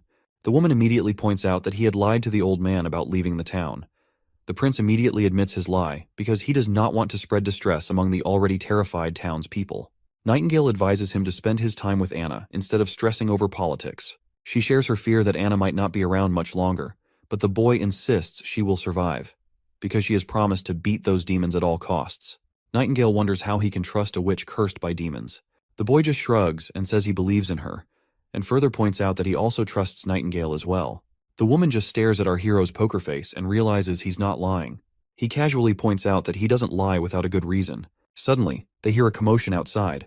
Nightingale glances out the window and gets visibly anxious, noting that it's snowing. Winter has arrived. The boy decides to check on Hunter Ironaxe and his progress. At the shooting range, Ironaxe is using the guns and hitting bullseye after bullseye. The prince shows up and asks about the training. Ironaxe lights up like a kid, enthusiastically mentioning that he's nailed all the basics he was taught. The prince isn't surprised, because being a warrior through and through, Ironaxe has been able to master any weapon given to him. The man praises this iron pipe of the gods for its insane power. He grits his teeth, saying if he had this pipe when he fought that hybrid monster, it wouldn't have stood a chance. Ironaxe drops to his knees, overwhelmed that the prince entrusted such devastating power to a humble hunter like him, and promises not to let his prince down. The prince then checks in with his chief knight, Carter, asking how things are going. The knight looks a bit serious and mentions they could really use more than just the 2 guns they have. Our hero gets it and assures him that 2 more guns are already in the works and should be ready soon. He admits they rushed the gunpowder development because the months of demons are finally here. I'm starting to feel like this comic is turning into a manhwa version of Game of Thrones. Anyway, once he climbs up the city wall, the soldiers greet the prince right away. Seeing them bow their heads makes our hero feel sheepish, wishing he had taught them some proper military etiquette. The hunter points out that there aren't many demons after the first snow, but our hero tells him to stay cautious regardless. Suddenly they catch a sight of something, and there they see a demon in a distance. The soldiers start to panic, and one of them even asks if they should sound the alarm. Our hero tells the soldier to decide for himself, since he has more experience after their training. Finally, the soldier decides not to sound the alarm and puts his bow down. Our hero is relieved to see that his training of these soldiers is paying off, because dealing with the presence of the demon should be handled with caution instead of acting on impulses. The beast starts walking toward the wall, picking up momentum. The prince squints his eyes and gazes closely, wondering if it's a mutated fox. The hunter agrees, pointing out that the animal has recently been possessed, so it's not that threatening. The wolf gears up to jump over the wall, and the hunter quickly gets ready for the attack. Chief Knight Carter steps forward, shielding the prince. Just as the beast lunges at them, the hunter lets loose an arrow that flies through the air and instantly brings down the beast. The prince peers down to see the creature lying dead on the ground. The knight lets out a sigh of relief that they avoided a close encounter. Meanwhile, our hero notices the strange black blood and can't help but wonder why it's like that. He's also puzzled about why witches can snap out of demonic influence, but these animals can't. Curiously, the boy asks if someone bitten by a demon could turn into a mindless ghoul. The hunter immediately dismisses the idea, saying there's no such thing as ghouls. Our hero breathes a sigh of relief, glad he won't have to deal with a zombie apocalypse. He then asks if the meat is edible. The knight started to freak out upon hearing this, and questions why the prince would consider eating cursed meat. The hunter agreed, recalling how he once fed a chunk of demon flesh to hunting dogs, which led to their deaths immediately. The boy sighs in disappointment, thinking it's a total waste of good meat. Both the knight and hunter are shocked that the prince was actually considering eating it. But our hero immediately reminds them how scarce food has gotten, and it would have been great if they were able to chow down on the meat they were about to hunt down. Suddenly, a soldier barges in, blurting out that someone's hurt. Apparently, it's not one of the regular guards, but a worker from the northern mines. Next thing you know, Nana's sitting alone when Nightingale suddenly pops up, asking if she's bored. The little girl jumps a mile after getting scared out of her wits, and the woman quickly apologizes for scaring her like that. Nightingale then mentions that Anna's still busy working, and might be back soon. Nana asks if Anna's still tackling those dirty mounds, and Nightingale nods in agreement. Nightingale then sits down on the chair and grabs Anna's tea out of habit without her permission. It seems Nana is feeling a bit down because of her new job. The prince has assigned her to heal the wounded guards. It's not that she's unwilling to do the job, but seeing the injured soldiers traumatizes her. She wants to overcome her fear to keep using her abilities effectively, and wishes she were as courageous as Anna. Suddenly, Nightingale spots someone coming, and a soldier bursts in with urgency, telling Nana to come downstairs pronto, because there's a badly hurt patient who needs her help. Down in the infirmary, the injured man screams in agony, begging his prince to relieve his excruciating pain. Seeing the soldier there, desperate for his life, makes our hero anxious as he wonders if this man's burns are from the steam engine malfunction in the northern mines. Nana arrives at the scene, trembling in fear as she approaches the burned miner. Her father gives her a reassuring pat on the head.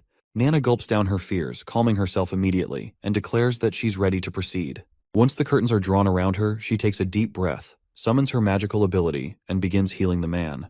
Shortly after, the injured man is completely healed, looking as fresh as a freshly picked cucumber. Meanwhile, The father is really amazed and proud of her little girl after witnessing her healing abilities for the first time, and calls it nothing short of a miracle. Knight Brian happily mentions it's all thanks to Nana that he's also back from the brink of death. The prince freaks out upon hearing this and quickly tells Brian to keep it down. He reminds him that when Nana healed him, she snuck out without her dad knowing, and he doesn't want to deal with her angry father. Now that the injured man is awake and fully healed, he can't believe he's actually alive. Prince Roland assures him it's real, and proudly reveals that Nana, who is one of the witches, saved his life. Later that night, when our hero gets back to his room, Nightingale greets him and asks why he had to spill Nana's secret so early. And that's when we flash back to the moment when the miner is shocked after learning about Nana's true identity. He starts freaking out and reminds everyone about witches being devils. But her dad got annoyed real quick and set him straight that his daughter wasn't involved with any devils, and she was the one who saved his life. Out of nowhere, the miner sits up and drops to his knees in front of the little girl, apologizing big time for his earlier words and thanking her deeply for saving his life. Back in the present moment, our hero reflects that it was the perfect time to reveal her as a witch, considering how well it all played out. Plus, if they're going to use her powers against demons in the coming months, hiding her identity as a witch wouldn't have been an option anyway. He also stresses that since the church folks have already left for Longsong Fortress, there is no one to bully his girls. The lady asks him if he had already planned everything from the start. The boy immediately agrees, saying the snow has blocked the roads to the fortress and the seaports are under his control. The church has no means of learning what is going on in Border Town, let alone taking direct action against witches. This gives him a sweet 3 months to change public opinion about witches being the reincarnation of evil. He points out how Nana is now seen as an angel instead of a villain in the eyes of the soldiers she has recently healed. They can continue using her power to heal everyone, which will help boost everyone's morale. Once they remove prejudice from the civilians' minds, everyone will be happy.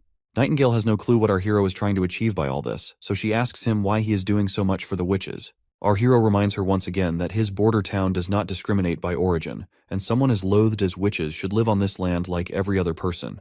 The woman's eyes widen hearing our hero's big plans, and it's clear she's got something important to get off her chest. She admits she wasn't straight with our hero before. The prince is taken aback by this revelation, and the woman starts explaining how her sisters in the association have been moving around for ages, losing hope along the way. All they want now is a safe place to be happy, even if it's just a castle. At first the boy is confused by her confession, but then he's stunned to realize she's actually open to bringing all the witches to the border town. But she quickly brings him back down to earth, warning him that if witches come to the castle, he'll be facing off with the church. The boy reassures her, saying the church's main headquarters is far away. Even if they find out about witches leaving the border town, they won't march all the way to Grey Castle just for him. He's already plotting to gather enough influence to rival the church and create a world where witches can live alongside regular folks. He dreams of expanding that world to Grey Castle, or maybe even the whole kingdom. The next scene takes us to the capital of Grey Castle. There, soldiers on their horses are marching down the road when their captain suddenly yells for everyone to stop. This person looks really pumped as they finally return to the castle. The folks inside the castle light up the sky with fireworks, welcoming the man about to enter the city once again, Gerald Wimbledon, the first prince of Grey Castle. It's hilarious to see that these suckers have explosive material to make fireworks, even though it's been only a few chapters since our hero invented gunpowder in this primitive society. Anyway, the gates come down and Prince Gerald heads into the city with his crew. Once inside, he gets straight to the point and tells everyone he's here to claim what's rightfully his from his father. 3 shady characters show up, bowing before their prince and reporting that they've already done what they were tasked with. Prince Gerald then asks if they've managed to switch out the royal guards of the king as planned. The lackey admits there's been a snag in the plan due to some issues, and they've only been able to replace the guards in the king's chamber. The man waves off the concern, saying as long as he and his crew can get into the castle, they're good. The lackey quickly reassures him that there won't be anyone stopping their entry. The old man then mentions that Prince Gerald's fate star, the Heaven Star, is leaving the equinox and will be gone from this hemisphere in about 4 months. He asks if Gerald remembers what that star activity symbolizes. Gerald's mind drifts back to childhood memories of playing with his younger siblings. Then, he snaps back to reality and admits he already knows what those stars mean. This means he's ready to break the rules of the challenge their father set for them, and Prince Gerald will be taking the throne of Grey Castle.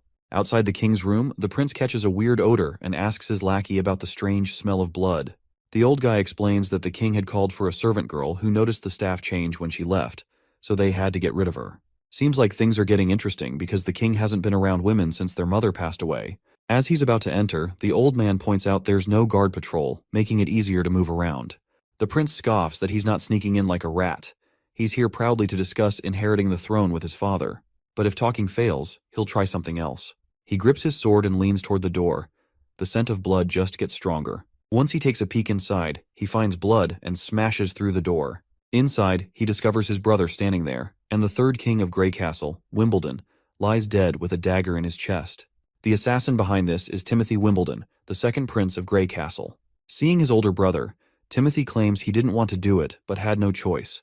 Just like the first prince had no choice other than to come here. Almost instantly, a bunch of soldiers pop up right behind the first prince and surround him, catching him off guard. The older brother asks his younger sibling how long he'd been planning this. Timothy explains that the decree their father set was like a chess game. He admits he planned to play by the rules, but the third princess started playing dirty. He also points out Gerald as a dirty player, suggesting the first prince wouldn't have rushed all the way across the kingdom to the capital without a heads up from his astrologer lackey. Seems like his lackey has also betrayed the first prince, though the old man clarifies he never lied. When the heavens move from the equinox, it symbolizes a seeker who's lost their way, but also foretells downfall. The first prince gets annoyed and yells at his younger brother, reminding him how he was the favorite son, given all the advantages by the king. Yet he killed their father. In response, Timothy grins shamelessly, pointing out the first prince's hypocrisy, since he was also there to kill the king if talking didn't work out. The first prince trembles, probably after seeing his brother dropping truth bombs so brutally. He asks Timothy if he intentionally lured him here to get rid of him as well. Timothy just shrugs, saying he didn't plan to confront their sister just by staying put to kill his older brother. He's kinda impressed their sister also saw all this coming before the decree was even written. Timothy goes on to explain he wants to end this royal decree early because his Valencia city isn't like their sister's Clearwater port, which is breeding warriors like rabbits. He needs an army, a big enough one to challenge her sister, and that's only possible if he's rocking the Grey Castle crown. The first prince gets furious and charges at his brother, but the soldiers quickly intervene. One of them strikes him from behind with a spear, forcing him to drop to his knees in front of his younger brother. Timothy devilishly informs his brother that he'll be framed for killing the king and labeled a murderer, and he will face the guillotine for his crime as well. The soldier pins the first prince down, but he keeps protesting, asking if Timothy even has the right to judge him, and vows to expose Timothy's crimes to everyone in public. But Timothy has covered all his bases. He's prepared a potion called the Silencer. Once someone drinks it, they won't be able to utter a word. After executing his brother, Timothy plans to play the grieving role perfectly. With no one else in line for the throne, he'll become king without breaking a sweat. He further tells his brother to curse his sister for the terrible fate he's about to face, while the first prince's mind flashes back to a memory once again, and the soldiers start dragging Gerald out of the place. The cunning fox who betrayed the first prince starts calling Timothy king, declaring that the crown is already his. Timothy gives the man a verbal high five for a job well done, but then he pulls out a presumably poisonous pill and tells the man to swallow it if he doesn't want to be betrayed later. Timothy looks at his father, gritting his teeth in frustration at seeing him dead before his eyes. The scene flashes back to the past when Timothy reported to the king that Gerald was on his way to the capital with intentions to forcibly take the crown. Timothy asked if the king had a plan to prevent this. The king just grinned manically, leaving the boy confused. In the next moment, the king pulled out a dagger, swung with all his force, and thrust it into his own chest, dying immediately before Timothy's eyes. Right in the middle of things, Timothy is pissed off, trying to figure out who's stirring up trouble in the fight for the crown. He's dead set on finding that bastard and showing them what happens when you mess with royalty. Looks like the women who visited the king earlier must be involved in this mess. In any case, we're back at the border town castle where everything's been pretty smooth lately. The steam engine prototype in the mines got fixed up, no accidents, and demons haven't been causing trouble either. Our hero's been chilling out, brainstorming how to boost the town's economy and fill up his empty wallet back again. But then, bam! His peaceful moment gets crashed by the knight barging in with bad news. A massive horde of demons is swarming outside the walls. Down at the border, below the wall, a bunch of monsters are howling their heads off. Up above, the soldiers look freaked out at the sheer numbers. And let's not forget Vonner. He was just a regular miner who ended up joining the army just to eat damn eggs. One of the beasts charges at the wall and directly hits HTE wall, leaving the entire wall shaking. And that also did quite a damage to the wall, but the monster immediately falls to the ground and the wolf-type monster starts marching down. Hunter Iron Ace quickly tells everyone to gear up their spears. As soon as the wolves are right on top of them, the terrified Vanner gathers his guts and stabs those beasts at the captain's command. One of the wolves manages to climb up, but the captain swiftly whips out his gun and blows the monster's brains out. With the immediate threat dealt with, Iron Ace tells everyone to stay focused and keep an eye on what's ahead. Suddenly, a soldier screams as they're attacked, their belly pierced deeply. Seeing their guts spill out terrifies Vanner to his core. The knight and the prince finally arrive at the scene. The knight tells Vanner to chill out and remember his training. Once the soldier regains composure, he snaps back to his senses and orders the others to take the injured soldier to the hospital while everyone else holds their ground and fights off the demons beneath the wall. The prince can't help but smile at the sight of Vanner showing such discipline. He's glad that all that egg-eating didn't go to waste in training the civilian army after all. Suddenly, something catches their eye on the ground, something so freaky that even our hero starts to freak out. The hunter, equally spooked, quickly pulls out his gun, saying they've officially stumbled onto trouble for the day. Our hero's mind is spinning at the sight of this behemoth, a disgusting creature that seems to break all the rules of biology. He never thought he'd come face to face with such a mutant monster.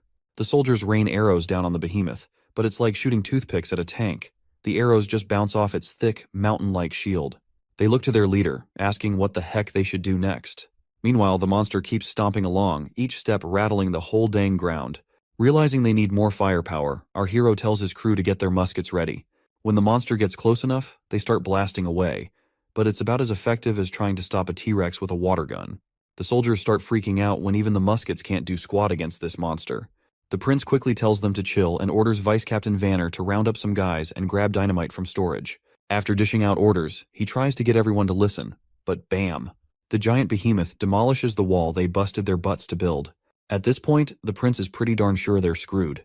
He didn't figure the monster would be this tough and calls for an immediate retreat before shit goes down real bad. As the wall crumbles, Nightingale swoops in and saves our hero from a nasty fall. Once they're back on solid ground, the boy asks her what she's doing there.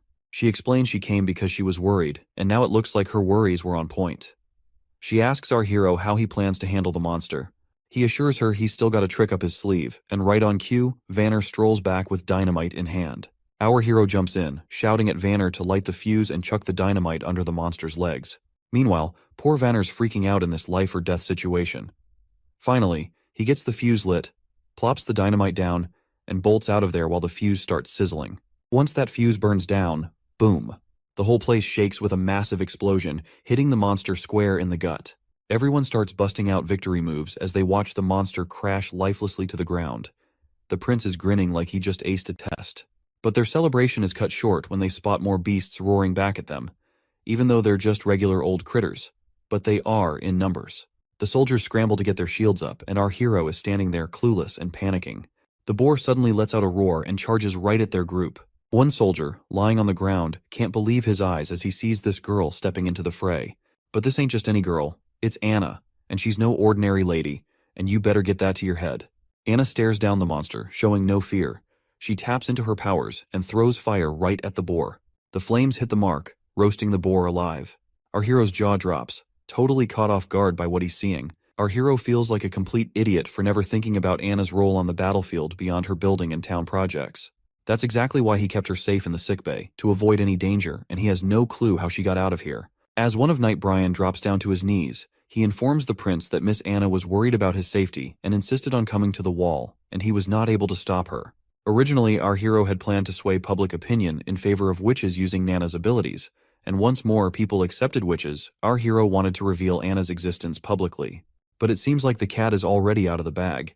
The boy quickly orders Brian to protect Anna from the danger, and he instructs Nightingale to do the same. Meanwhile, Anna steps forward confidently as soldiers gather around her protectively.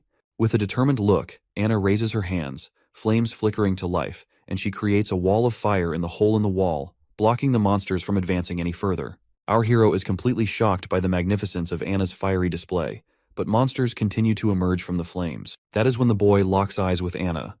And in that moment, the prince understands what needs to be done. He immediately grabs the gun from the knight's hand and begins shooting down the monsters, aiming straight for their heads. The sight of their prince taking action startles everyone. Our hero raises his own gun, rallying the soldiers to prepare their spears and charge forward. His crisp voice fills the atmosphere as he commands them to protect their wall and their border town.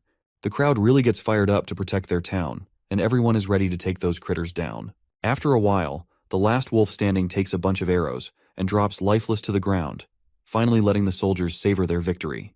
The knight is totally blown away by their successful defense of the turf. But then, the prince suddenly remembers Anna, and he starts losing his shit because he's been so busy commanding that he almost forgot about her. He's worried about how he'll explain all about her being a witch to the civilian army. As he frantically looks around for her, he notices something surprising. Everyone is showing her respect instead of calling her the reincarnation of some devil or whatever. The prince is almost clueless about this unexpected attitude toward her from the civilians. Even though her fiery power had scared him, it seems to have earned trust and gratitude from others as well. When Anna finally stands before the prince, she looks exhausted from using her powers and promptly faints, dramatically falling right onto our hero's chest. The next scene takes us to Clearwater Port at Garcia's residence, where the third princess gets the news that her father has kicked the bucket. According to the letter, her brother, Gerald the First Prince, has been fingered for the assassination and is now locked up by the guards. They're saying he didn't kill himself, but rather got slapped with an execution sentence by the bigwigs. This news really throws her knight for a loop, and he finds it all pretty fishy. After a bit of hemming and hawing, she admits her brother can be a bit of a dumbbell, but he's not dumb enough to wish for death. She lays out how Timothy's trying to shift the blame to Gerald to fool the public, but snagging control of all Grey Castle won't happen overnight. So, she's tweaking her plans accordingly. The knight, though, he's still scratching his head over why Timothy would pull such a stunt, especially when the king always favored him. That's when the princess drops a truth bomb. Timothy's scared of her. He's quaking in his boots at the sight of the black flag. She explains that Timothy's move was totally uncalled for. Sure, he's trying to pin the blame on Gerald for their dad's death, but he can't fool everyone forever. If he wants to take over all of Grey Castle, it will require a more elaborate and sustained effort. Therefore, she decides to adapt her plans accordingly. The lady decides to set sail for Grey Castle tomorrow. Her knight asks if she's planning to go head-to-head with Timothy. She tells him that if Timothy isn't waiting out the 5 years to let the decree end organically, she won't either. The knight looks anxious and mentions that the whole kingdom must be mourning the king's death by now. She jokes if he wants her to shed a tear too. The knight hastily says no and obediently drops to his knees, waiting for her next move. She then instructs him to go fetch the captain of the Black Fleet for her, because they are about to sail as soon as possible. Back in the border town, after that horrific raid by the monsters, there have been no further attacks. The injured soldiers were healed quickly and returned to their duties right away. The chief knight was tasked with using the hybrid monster shell to patch up the broken wall, making it one with the barrier. The largest factor in their victory against the large-scale invasion was undoubtedly Anna. However, it's been a few weeks since she fainted, and she still hasn't woken up. Nightingale mentions today's supposed to be her maturity day, but she's sure she is going to die in her sleep, because the pain of maturity can only be endured while awake. She somberly spills that she's seen too many witches die before her eyes, treated like animals, burned or tortured slowly by nobles for some twisted fun. The lucky ones live in exile, far from society, always chasing the holy mountain, a distant dream they can't catch. But she says Anna's not like the rest. Unlike the Association sisters, she's actually cared for here, valued by our hero, and given due respect. This, Nightingale explains, is what the holy mountain truly signifies: a life free from prejudice. In Anna's case, she has already achieved this. As the memories of Anna flood our hero's mind, her strength, her resolve from the day one to the moment she vowed to stay with the prince, he clutches her hand tightly, refusing to let her slip away. Just as midnight strikes, Nightingale notices Anna's puberty beginning, sensing the magic within her body stirring. A candle nearby starts glowing with an eerie green hue, startling our hero, who wonders if it's the work of demonic spirits. But there's no visible change in Anna herself. Then, unexpectedly, the candle's flame dwindles, causing a wave of anxiety, especially for the young Nana. The candle flickers back to life with that bright green energy, surprising everyone again. Suddenly, Anna opens her eyes, which shocks everyone present. Prince Roland hurries over, immediately asking how she's feeling. Thankfully, Anna seems totally okay. She reaches out her hand toward our stunned hero, and he's not quite sure what to expect. But then, a flame bursts to life over her palm, glowing in that vivid green color, which catches everyone off guard once more. After summoning his courage, Prince Roland cautiously reaches out to touch the flame. Just as he does, the scene shifts into the office, where we see our hero's bewildered face. He is shocked to hear that Nightingale has decided it's time for her to leave the border town. She remarks that Anna not only woke up but also survived being possessed by demons, something totally unexpected and unexplained. She suggests that Anna's new ability with those green flames seems to be fully under her control now, synced perfectly with her mind. Anna can adjust its heat, manipulate it, and even move it within a 5-meter radius whenever she wants.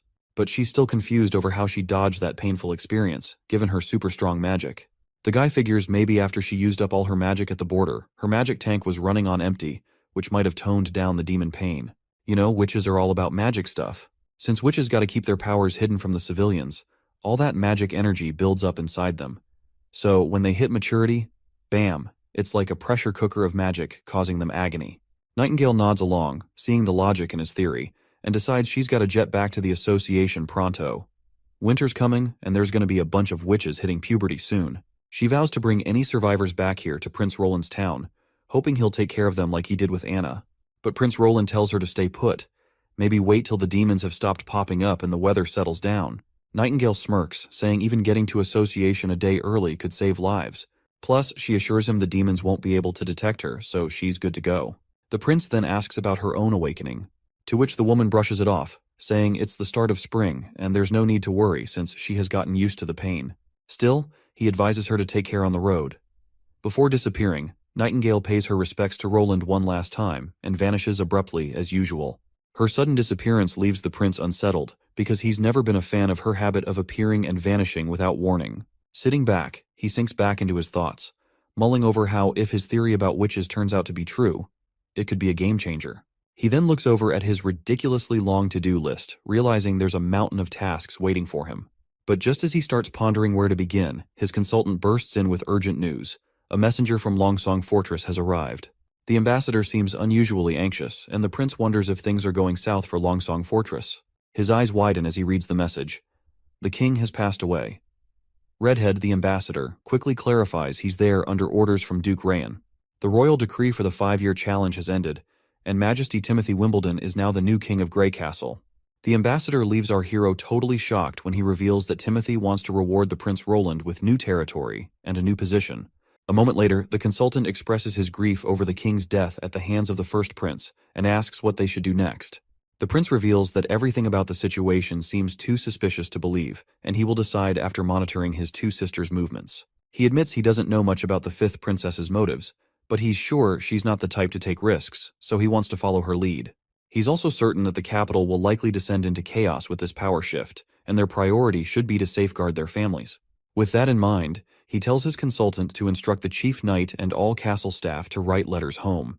The prince wants to ensure that everyone's families are escorted to other towns to hide. The consultant expresses his gratitude for the prince's careful consideration.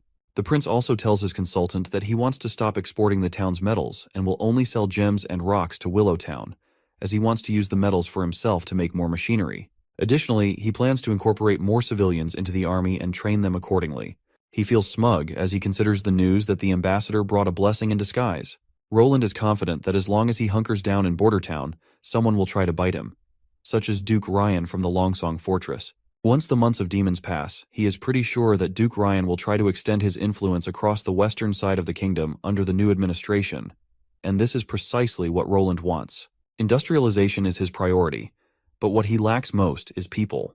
Bordertown's population is only around 2,000, limiting the expansion of his projects due to a labor shortage. Buying slaves, recruiting talented individuals, or increasing the birth rate seem unrealistic. On the other hand, if they can take Longsong's stronghold, he can gain a large number of freed people while accumulating wealth. Assimilation is easier, and invasion is the best way to grow the population and gather wealth. Roland acknowledges the hassle of challenging the entire fort of Longsong, and he can only wait for Nightingale to return with the witches. This is also the sole reason the prince wants to expand his civilian army and wants to make more machinery. The next scene takes us to the northern mountain range, where Nightingale proceeds down one of the tunnels. Her steps are soon halted by roots growing out and blocking the entrance. Nightingale immediately introduces herself, and the lady known as Leaf withdraws her roots and gets delighted to see her friend back. After exchanging pleasantries, Leaf reveals that one of the two witches, Erin or Ashley, failed to make it to maturity. They then decide not to dwell on gloomy things and proceed to get inside. Nightingale is looking forward to seeing her friend Wendy, and as soon as Wendy is called over by her friend, she spins around and greets Nightingale warmly, playfully calling her Veronica. Wendy takes Nightingale's hand in hers, causing Nightingale to blush and assert that she's not the same weak girl as before, preferring not to go by Veronica anymore. Wendy insists she shouldn't deny her past because it's a part of her. Nevertheless, Nightingale is glad to see her friend, and they embrace each other tightly. Wendy then inquires about Anna and whether Nightingale managed to help her through her maturity. With a smile, Nightingale reveals that Anna didn't need any saving at all. In fact, what they've discovered is going to change things for all the witches. In a few moments, Nightingale spills the beans to her sisters about the prince and how he's letting everyone stay in his border town without any discrimination against witches. Wendy's not buying it at first, but Nightingale swears up and down that the prince not only said it, but also saved Anna and Nana. Not only that, the prince does not believe in any bullshit about witches being possessed by devils, and stresses that witches get their power from themselves. To seal the deal, Nightingale reminds everyone about her ability to smell lies, so they can trust her when she says the prince is serious. She spills about his plans to protect witches and even go against the church if he even has to. Then she pulls out the steam engine blueprints, proving they can build a kick-ass sanctuary to rival the Holy Mountain. Just as Nightingale's painting this picture of paradise, some lady with green hair barges in, telling everyone to shut up. She seems like their teacher, and Nightingale quickly shows respect by bowing her head. The teacher gives Nightingale the stink eye, wondering aloud if she's saying the Holy Mountain they've been chasing forever is just a bunch of hot air. Next up, we're with the new king, Timothy, where a knight shows up with a stone called Divine Judgment, supposedly the ultimate weapon against demonic forces. The knight boasts that the church has confirmed its power to handle witches for ages, but Timothy's annoyed, blaming witches for his father's suicide. He orders the knight to keep capturing witches and scour the capital thoroughly for more. Meanwhile, back with Nightingale, she wakes up tied to a pillar with that same witch suppression stone around her neck. She's trying to figure out how she ended up in this mess.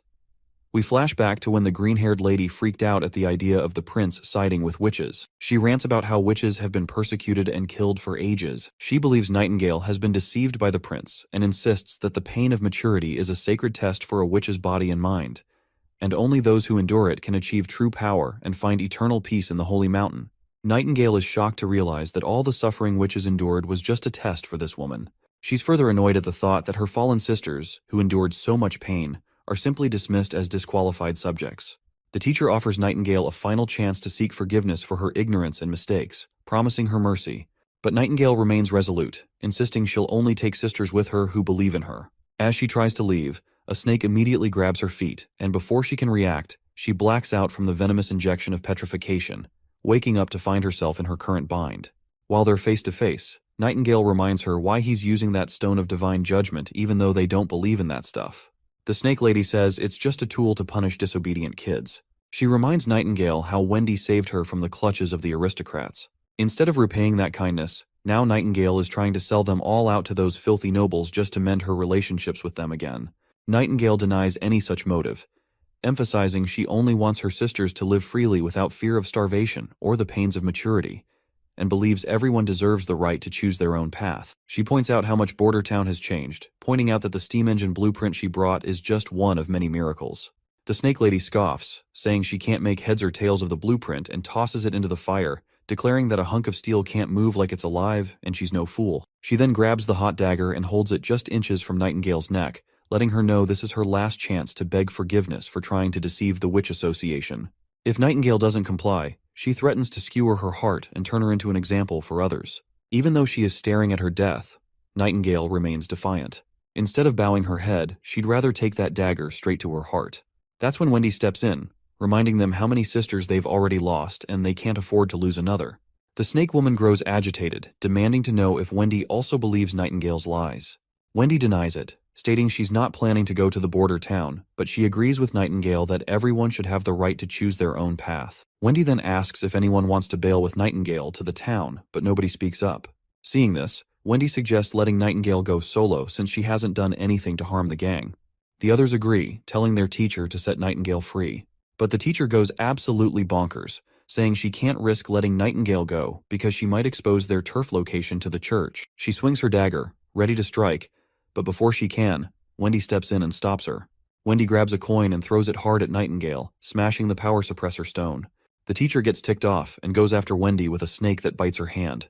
But Nightingale springs into action. Before the teacher can react, she's screaming in pain with a sword in her chest, causing her to collapse to the ground. Before anyone can react, Nightingale and her friend start to disappear and exit the tunnel. Wendy doesn't seem to be in good spirits because the poison from the snake bite is spreading across her hand. To stop it from spreading further, Nightingale reluctantly grabs her dagger and severs Wendy's hand from her body. She keeps the hand with her, confident that Nana can heal it back soon.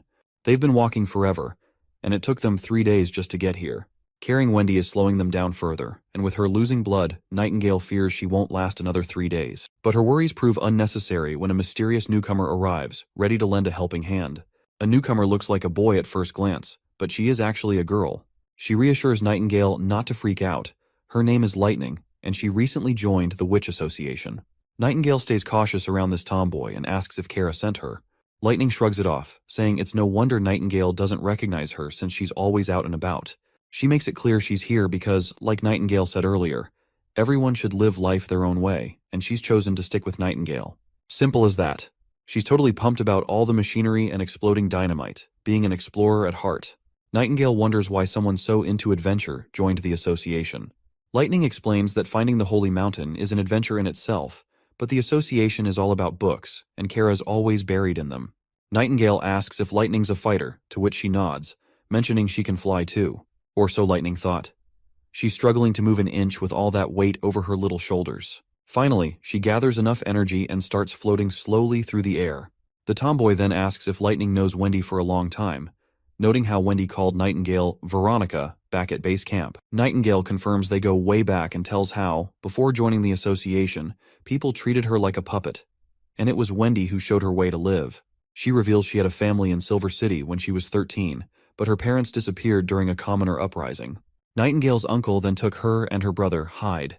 That was also the year her witch abilities first appeared inside her, but her uncle figured out her secret right away and split her from Hyde, locking her up to train her powers.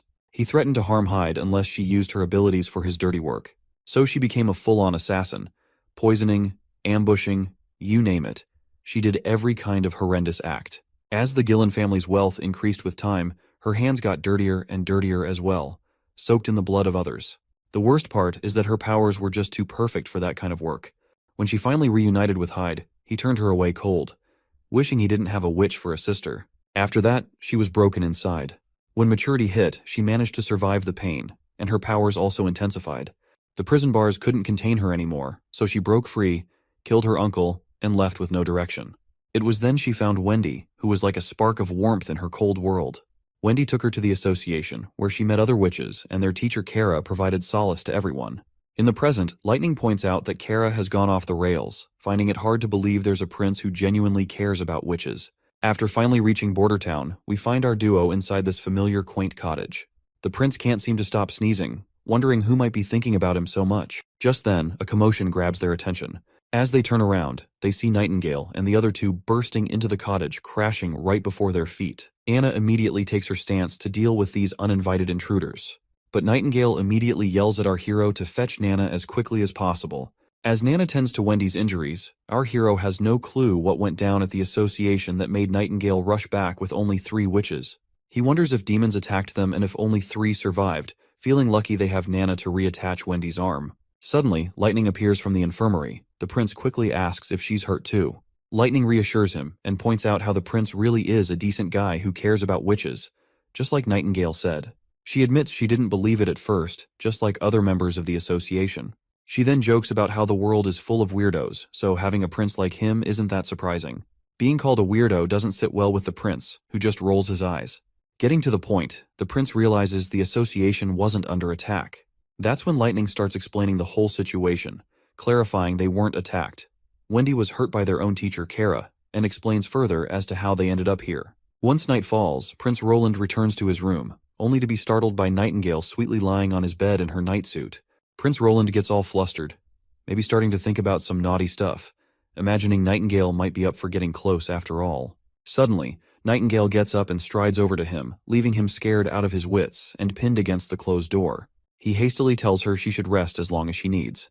But then, Nightingale kneels before the prince. In a serious moment, she, Veronica Gillen, officially swears her loyalty to him.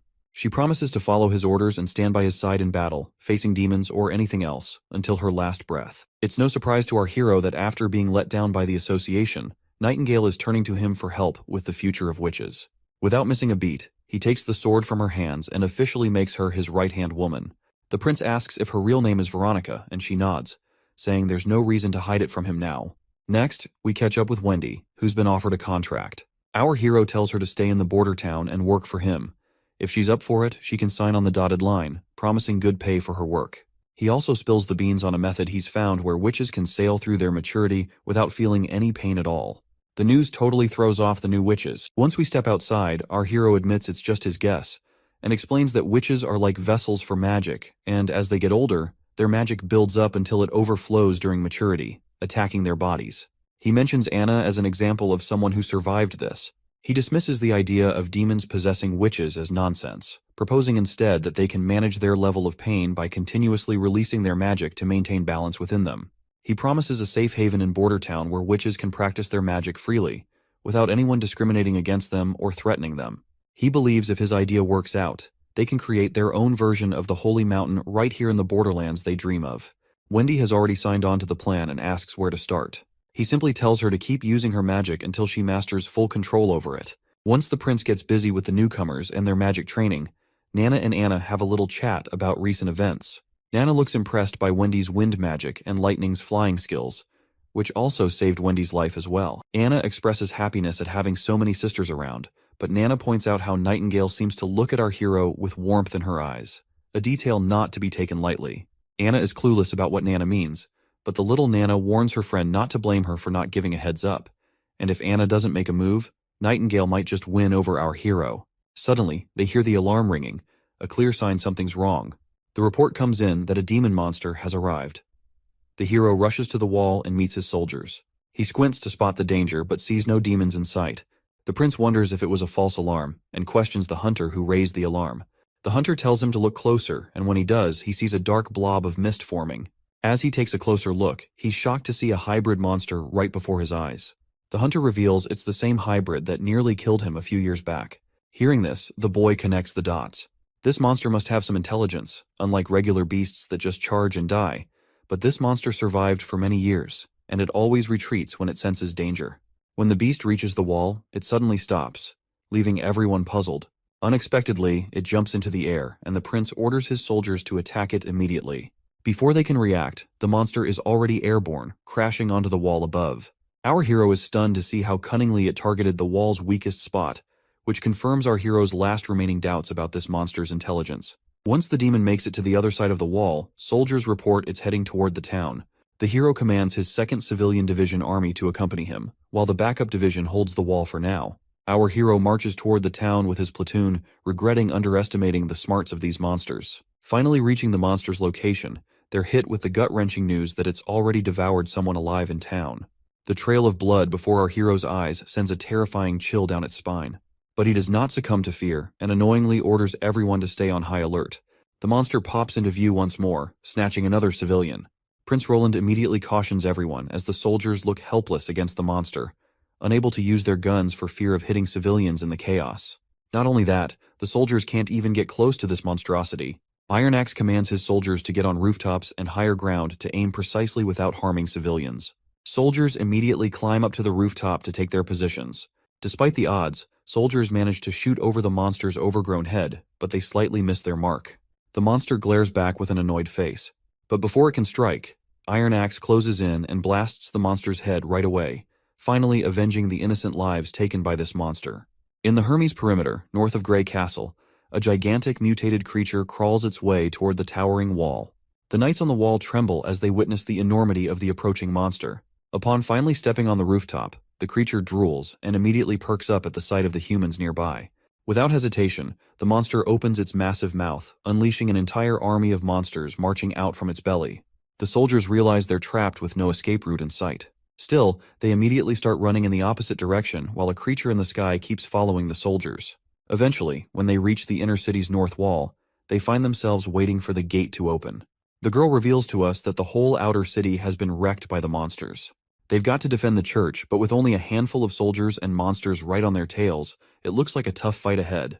But then the girl pulls out a red pill and instructs the soldiers to take it and annihilate the enemy. Without hesitation, the soldiers obey her command. As they swallow the pill, they feel a surge of energy coursing through them, empowering them to march forward against the monsters. Before these foolish soldiers can get slaughtered by those monsters, the gate finally drops, revealing a cocky figure striding out. He declares himself as part of the Judgment Army and orders everyone to clear the path. These soldiers are clad head to toe in sturdy armor, appearing like elite knights. The lady is bewildered by the sudden appearance of this so-called Judgment Army, having no clue who they even are. However, she doubts that mere humans stand a chance against the hybrid monsters. But it looks like we're about to find out if these soldiers are all talk, or if they've got the goods. As the monster and army of Judgment comes face to face, the sky monster swoops down. One of the knights on the ground immediately grabs hold of its gigantic sharp claws, and the other knight takes a stance and sends a spear flying with godly speed, piercing the monster right through the head. The woman is completely blown away by the soldiers' speed and strength, which is matching the power of hybrids. As these badass knights wreak havoc on the monsters, the scene shifts to a church spire. On the balcony, we see 3 archbishops using a telescope to observe the Judgment Army. Seeing those monsters dead on the ground, they seem pleased to see that their army appears to be winning against the monsters. Archbishop Taefun shakes his head, noting the worst part of the battle was the total annihilation of the reinforcement armies sent by the 4 great kingdoms. Archbishop Heather chuckles in agreement, commenting on how those kingdoms sent thousands of soldiers who ended up as mere cannon fodder. She's clearly pleased, seeing it as proof that the border defenses of those kingdoms can't hold a candle to the church's mighty judgment army. However, a third individual interjects, pointing out the heavy toll of using so many pills in the process and the loss of much of the judicial army, which forms the core of the church's power. Taefun clenches his teeth, emphasizing that they had no choice because the beasts of the wastelands have appeared exactly as foretold in the Bible. He warns that time is running out, and unless the continent unifies and gathers its strength, destruction awaits them all. The arrogant lady chuckles again, saying humans are basically monsters committing horrifying acts just like demons, so maybe wiping out humanity isn't such a bad idea after all. This really ticks off the old man, who tells her to cut out the blasphemous talk and stop defying God's will. But the girl just brushes it off with another sassy comment, saying God never promised humanity would survive, and further challenges the old man, asking if he's sure God cares more about humans than demons. The old man looks even more ticked off, but he stays quiet. Maybe because deep down, he knows there's some truth in what she's saying. Well, even Archbishop Maine thinks the same way as that woman does, but he is also sure that God only favors those who come out on top. Back in the border town, they lay the fallen soldier to rest. Our hero gathers everyone's attention and announces that they are gathered to mourn Mr. Aggie from the Civilian Army 2nd Division. The prince goes on with the usual talk about the man's heroic deeds in sacrificing his life to save their hometown, bidding him a final farewell as they cover his grave with mud. Chief Knight Carker is deeply moved by our hero's compassionate gesture, noting he's never seen someone of noble birth show such respect for commoners whose names he didn't even know. Our hero points out that giving a proper farewell feels right, especially since Bordertown has never held proper funerals for those lost to the monsters, and they deserved more than a hastily dug hole. Besides, the prince believes that holding these funerals serves the purpose of decency and boosts morale. He explains that when people reflect on who and what they're fighting for, it can spark a profound change in an army. He aims to ignite everyone's willpower to steer Bordertown back on track. The wife of the deceased soldier shows up with her 2 kids, one of them really small. The soldiers nearby start wondering how she'll manage now, but this bald guy steps in and explains she'll get her husband's salary, some extra cash, and all the basics to get by. While they talk, Vice Captain Vanner suddenly senses someone nearby. The bald guy asks if something's up, and Vanner mentions feeling a presence of someone but brushes it off, saying he's probably imagining things. Back at the cement-making cottage, our hero catches up with Anna and asks how things are going with making barrels for the blunderbuss guns. Anna sweetly explains that thanks to the new steam-powered boring machine, the blacksmiths can handle most of the heavy lifting now. Meanwhile, Lighting is bouncing off the walls as usual, super pumped about all the new stuff. She bombards the poor smiths with so many questions, they can barely keep up. Well, the prince was already wondering why he has not seen her around lately. I guess he now knows why. Looks like our hero has another project for her to handle. He shows her the rough sketch of a 12-pound gun, essentially a giant weapon for our sweet Nana. The prince then delves into the technical details of how these things work, but everything he says goes right over Anna's head. He then instructs her to use those 2 holes on the ground to cast a die for cannonballs. Anna gets right to work and starts pouring the molten metal into the holes, while the prince warns her not to stare at the bright lava. She immediately closes her eyes, and our hero starts blushing before he moves to wipe the sweat from her face. It's quite literally hilarious that despite the freezing temperatures in this place, these guys are still sweating. Looks like the knight can see that this is more than just a prince wiping the sweat, and the way the prince is blushing just proves it further, and Anna is also blushing as well. Meanwhile, there's this guy who's absolutely freaked out to see our hero, the 4th Prince of Grey Castle, openly sheltering witches. He's practically sprinting to report this back to the king. Looks like Vanner wasn't imagining things when he felt someone's presence, because this man is definitely a spy sent by the new King Timothy. What's really messing with this guy's head is how these regular folks are just chilling with witches. And don't get him started on the other weird stuff he's seen, like that giant wall that popped up out of nowhere on the border, those metal sticks shooting projectiles to kill demons, and the fact that witches are treated like they're just regular folks by the prince. It's all making him think this town's cursed or something, and he's feeling like he's dealing with some dark magic. If they hadn't waved a fat paycheck in his face, he'd have never agreed to spy on this messed up place. Well, looks like this dude failed miserably at his sole job of spying, because we can see Vanner in the background, calling this oddball out right away and telling him to halt his tracks. Word spreads like wildfire that there's a spy among them. This poor guy has no clue what to do before an angry mob comes for him. All he can think about is how the fourth prince must be channeling powers straight from the devil. Inside the castle, we catch up with the consul again. He's losing his shit over the prince's latest demand: buy 2 boats but don't hire captains and crews. Like, how's he supposed to float boats without a crew? The old coot's utterly worn out by these ridiculous orders that somehow always end up working in the prince's favor. Then comes a knock on the door. A soldier reports they've caught a rat, a guy named Cole, also known as Groundhog, who's apparently Prince Timothy's spy.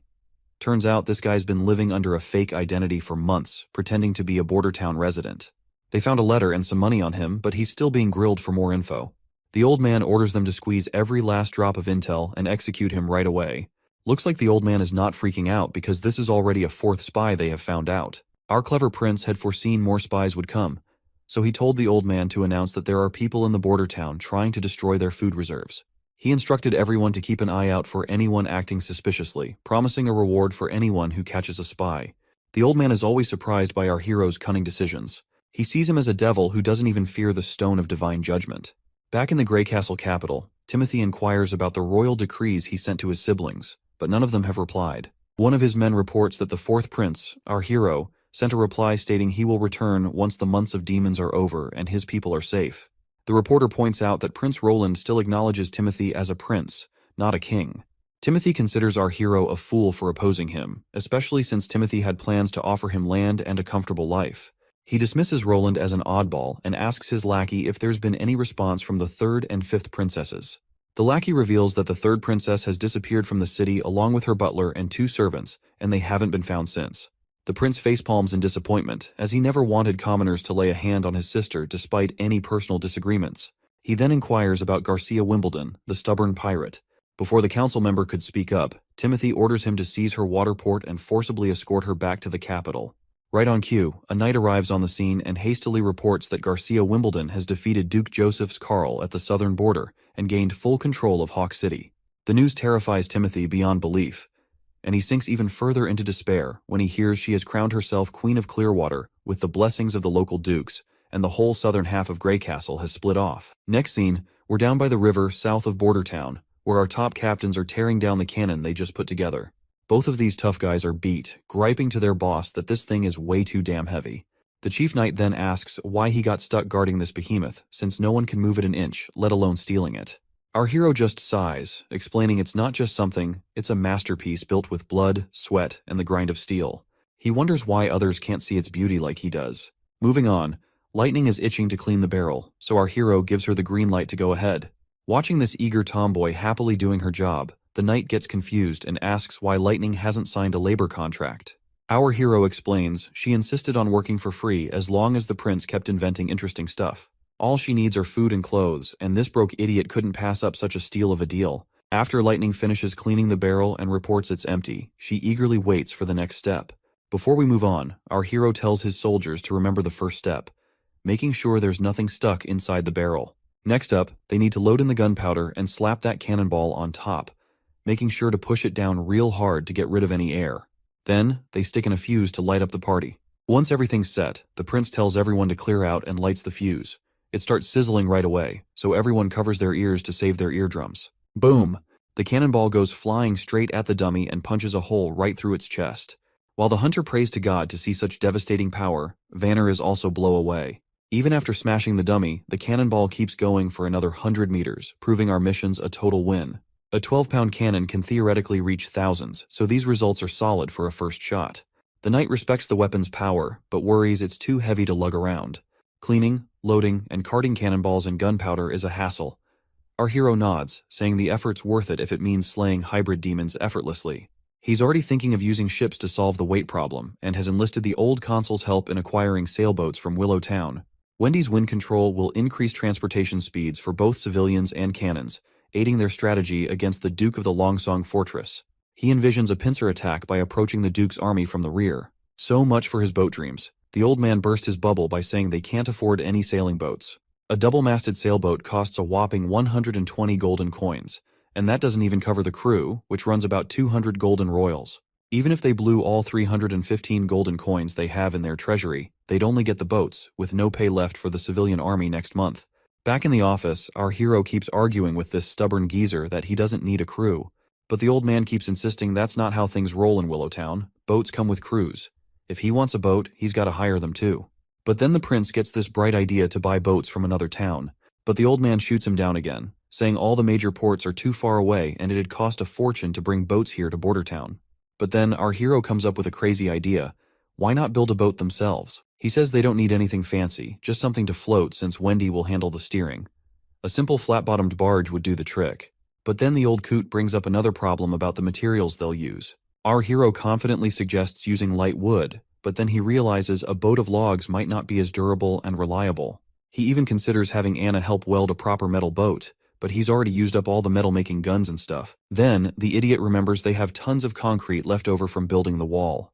He suggests using wood for the base and reinforcing it with steel rebar, then making the rest of the boat out of concrete. We don't need to waste any more time figuring out how he plans to make this boat happen. Let's just wait for our hero to finish up the blueprint and get started. Before long, we're down by the riverside at a makeshift boat workshop. They've already put together the basic structure of the boat. When Lightning sees the giant thing, she cracks a joke about it being a massive bathtub fit for a king's lavish baths. Our hero chuckles and corrects her, saying they're actually building a boat, not a bathtub. But Lightning is still skeptical.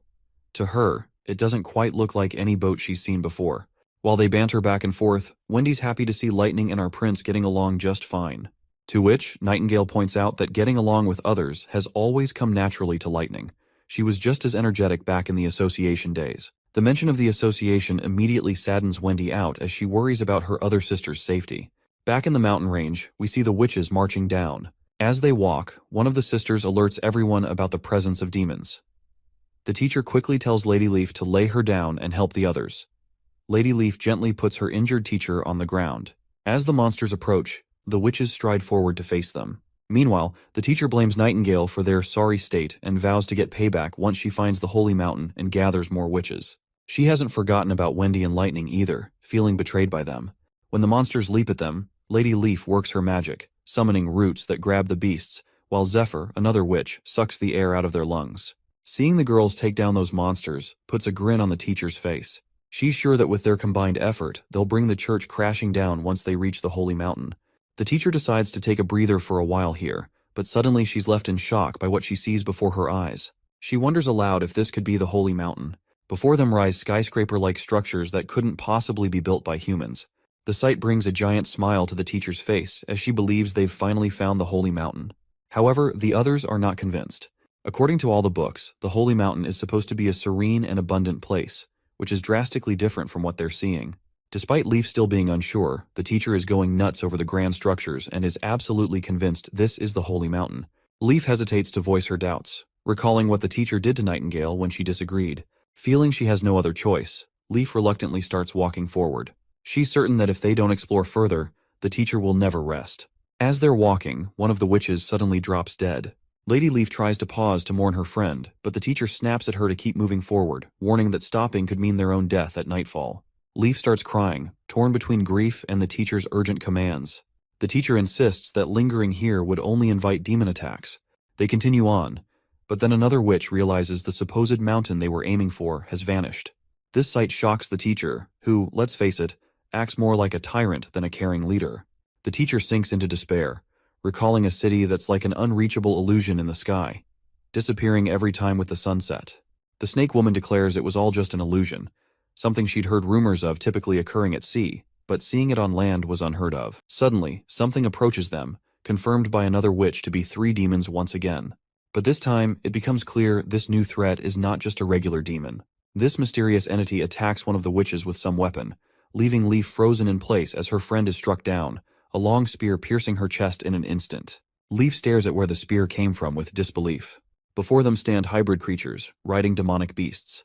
Looking at their ripped bodies, it's no wonder they took down the girl with just one blow.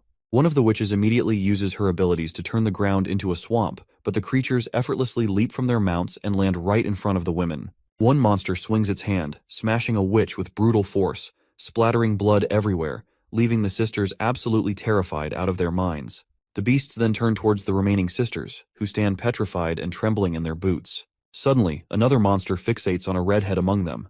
Her face pales as the creature approaches, its grotesque tongue-like appendage dangling from its mouth, which is a far cry from any normal tongue. Before the beast can reach her, it's struck by a fireball. Though it annoys the creature more than hurts it, the redhead grabs the hand of the traumatized orange-haired witch and urges her to run. But the orange-haired witch is so shaken that she's forgotten how to move. Another witch decides to confront and pulls out her puny bow, which, let's be real, looks like a toy, and she's brutally kicked by the monster right in the chest. She goes flying and sprawls on the ground, and it wouldn't be surprising if she died from that single blow. Despite seeing her friends drop like bugs, Wendy uses her root magic once again to try and immobilize one of the monsters, wrapping it from head to toe. The snake lady sends her snake to crawl around the beast, and together they bring the formidable creature to its knees. Wendy urges everyone to run while she keeps the monster restrained. Meanwhile, the other monster immediately retrieves a spear from its back. As it tries to throw the spear, its feet sink into the swampy ground. However, the monster manages to throw the spear with incredible speed, leaving only a trail of pink light as it goes straight for its target, leaving nothing but a haze upon impact. Well, surprisingly, Wendy manages to narrowly avoid the attack, but suddenly the other monster unleashes its electrical powers, zapping everyone in range. Once everyone is down, only Wendy and the cocky snake women remains. Wendy still does not want to accept this reality as how their world turned upside down in a short time. The monster walks forward toward the snake lady, and in the next moment the monster extends his giant hand and grabs her right away. As he lifts her up, she unleashes her poisonous snakes, and one of them bites the thing we thought was a tongue protruding from the monster's mouth. As soon as the snake sinks its teeth into the monster's appendage, a red fog starts leaking out. The monster annoyingly grabs the snakes with its bare hands and squeezes them hard enough. Tears of agony well up in the teacher's eyes while Wendy watches in horror. Suddenly, the demon drops the snake woman to the ground, while he himself appears to be choking and struggling for breath. You know what? This snake bitch totally deserved every bit of it, because she was getting under my nerves ever since she popped up into this story. Anyway, the monster's legs tremble and it collapses to its knees. The red mist completely drains from the container on its back, and the giant creature slumps lifelessly to the ground. It seems Wendy has started to piece together how to deal with these creatures. She then looks at the other monster flailing in the swamp, screaming and trapped. She spots that weird appendage, and takes a wild guess it might be their weak spot. Summoning her strength, she rushes over to her fallen sister and grabs the crossbow. With determination in her eyes, she aims straight for that appendage, yelling as she lets the arrow fly, hell-bent on avenging her fallen sisters. When the arrow hits, red mist starts pouring out, sealing her victory. Throwing the bow aside, Wendy drops to her knees with a heavy heart. The monster keeps oozing that red stuff as she's surrounded by her sisters' lifeless bodies. Tears stream down her face, her sobs echoing in the quiet aftermath. Back at the Battleground Hospital in Bordertown, it seems Nana's time to hit her maturity has arrived. Everyone watches anxiously as she lies in bed, asking if she's going to die. The prince and the others immediately reassure her with warm smiles, telling her that everything will be okay, explaining that because she's been releasing her magic power every day, her magic won't turn against her. Wendy gives her a comforting pat and agrees with our hero's words as well. Nana's worried father moves closer, urging her to squeeze his hand if the pain gets too much for her to bear. The others join in, deciding to lighten the mood with some coin magic tricks and storytelling. Their lively atmosphere helps lift Nana's worries. Anna then also steps forward, reminding Nana that everyone is by her side, gently kissing her forehead like a caring sister. As midnight approaches, everyone remains seated around her bed, patiently waiting for her to hit maturity. Lightning, true to her energetic self, only seen not bored. On the other hand, the prince looks like he's on the verge of fainting, yawning uncontrollably. Just watching Lightning's energetic behavior is enough to tire him out. He turns to Nightingale and asks if there have been any magical fluctuations in Nana's body. Nightingale shakes her head, mentioning it's been a long wait and she hasn't noticed anything unusual. The prince gives himself a slap on the face to stay awake, already planning to build a clock tower once the months of demons are over, because he finds waiting aimlessly too tedious. Suddenly, Nightingale hears a rooster crowing. The prince pulls aside the curtain and is momentarily blinded by the morning light. Anna wakes up too, startled by the sudden brightness. It's clear the next day has officially arrived, and everyone is pleasantly surprised as Nana wakes up at daybreak. Lightning bursts with happiness, and her father breaks down in tears. Everyone is incredibly relieved that Nana has successfully passed through her maturity ordeal without any issues. After some time, the prince leans over to Nightingale and asks if she's absolutely sure today is Nana's maturity day. Nightingale nods, mentioning the change was subtle but definite. She agrees with our hero's theory about witches, how daily magic practice can boost their powers and ease their hardships. If all witches get good training daily, they could make it to adulthood without issues. Wendy joins in, saying since the prince is the only one welcoming witches, they could turn Bordertown into a sanctuary. She pledges full support, and the prince lights up, saying he's been thinking about this for ages. But since openly inviting witches could get him cancelled by the kingdom, he plans to spread rumors about a sanctuary to let the witches come by themselves. However, if he becomes the king, there will be no one stopping him to invite witches.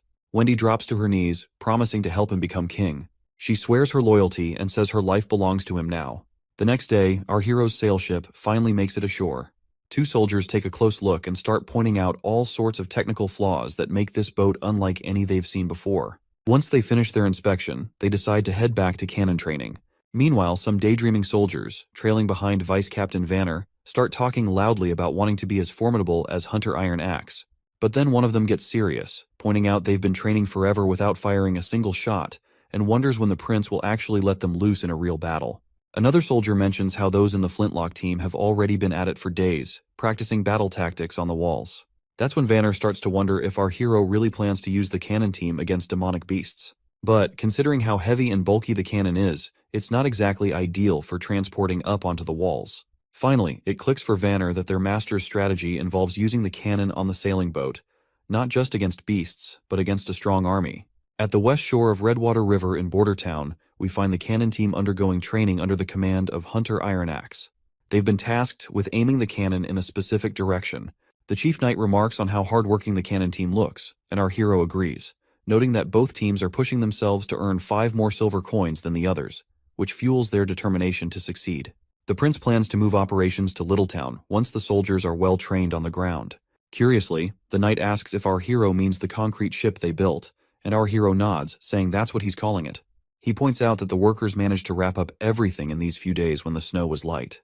They not only slapped on some anti-rust treatment, but also threw together a shed for storing cannonballs. And hey, Wendy's got herself a platform now to play around with her wind powers to stir the boat.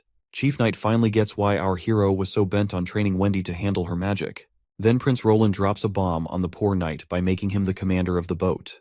The knight freaks out, saying he's never sailed a ship in his life. Our hero shrugs it off, saying it's no big deal because the witches will be the ones running the show anyway. When the soldiers finally let loose a cannonball, it goes boom. And our hero is feeling pretty smug as he is about to kick off this new leg of his journey aboard his boat. With the glass bottle shattered by the impact, Lightning finally inaugurates their boat adventure, all set to sail as Littletown's navigator. Meanwhile, Taigu Pine, the overprotective dad, takes charge of communications. On the other hand, the knight reluctantly roped into the role of captain doesn't look too thrilled. Lightning gives the knight a reassuring pat on the shoulder, assuring him that navigating suits her perfectly since she's a pro at sea adventures. She mentions her dad, known as Thunderbolt, also has a knack for the sea. Exploring the ship, Lightning is totally blown away by the bizarre materials it's made of, unlike anything she's ever seen. The chief knight is pleased that the weather is surprisingly good today, a choice made by our hero for testing Littletown. Once the boat is on the water, everything seems to be going smoothly, with a man named Brian assigned as helmsman. Lightning then tells Brian to turn the rudder fully to the right, and the knight echoes the same command. The tomboy gets curious and asks why the chief knight is repeating her, to which he explains he's following orders from the prince. Meanwhile, Brian is clueless about what he's supposed to do, so Lightning, after facepalming, decides to take charge herself. She goes all out and spins the rudder sharply to the left, leaving the two behind totally terrified. After her little adventure, Lightning marvels at how our hero has paid attention to details that even someone with years of sea experience like herself might miss. Lightning then tells Wendy to crank up the wind, since she has been assigned a role as movement power support. Before she got this title, our hero had pushed Wendy to master her magic, which she hadn't really bothered with before getting to Border Town. After some serious effort, her early attempts were only enough to blow dry some pieces of meat, but she matured slowly. And now, armed with those lessons, Wendy channels her magic and gives the boat a solid shove, sending it sailing above the water effortlessly. Lightning and the knight are pumped to see the boat moving, while this father gets all deep philosopher, pointing out how our hero turned rocks into boats and made them float. At this point, he's starting to believe there's nothing our hero can't pull off in this world. As the boat continues to sail smoothly, the man gives props to Brian for becoming a sailor in less than half an hour. Brian sheepishly credits Lightning because she was the one who was guiding him through everything properly. Meanwhile, on the pedestal, Wendy starts feeling drained and struggles to keep up with pushing the boat, as if running out of magical power. But she takes it as a challenge, pushing her limits with a goal to last until the ship reaches shore. Or so she thought. Wendy starts losing consciousness, and Lightning immediately directs everyone to steer the boat towards shore because Wendy has fallen ill. Once the tomboy gets her down, they find Wendy's entire body covered in icy sweat, potentially freezing her to death. They chide her for not informing them about her condition earlier, but it seems their streak of fortune has just taken a turn, as their boat also crashes into some rocks which causes damage. The captain bellows orders, directing Lady Lightning to escort Lady Wendy back to the castle while commanding the others to stay and gather the sails. As Lightning immediately departs with Wendy, the captain of the damaged ship is visibly disheartened. He reflects that while their test of Littletown was not a failure, it hasn't quite been a success either. At least they've identified two critical issues to address: keeping Lady Wendy warm on the pedestal and making the boat shockproof. Meanwhile, back in town, a carriage travels down a desolate road. The driver of this carriage is a one-legged man, and inside the carriage a priest can be seen beating the shit out of this little girl. And this girl is apparently not alone in this carriage. The carriage driver couldn't help but feel sorry for the girls, even though the man inside the carriage seemed to be their only lifeline.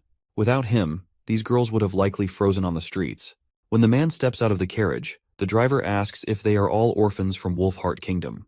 The priest nods, explaining that churches in the kingdom take in children when food and clothing are scarce. And since church ends up taking tenfold kids nowadays, the priest is glad that they have a driver someone like him to rely on.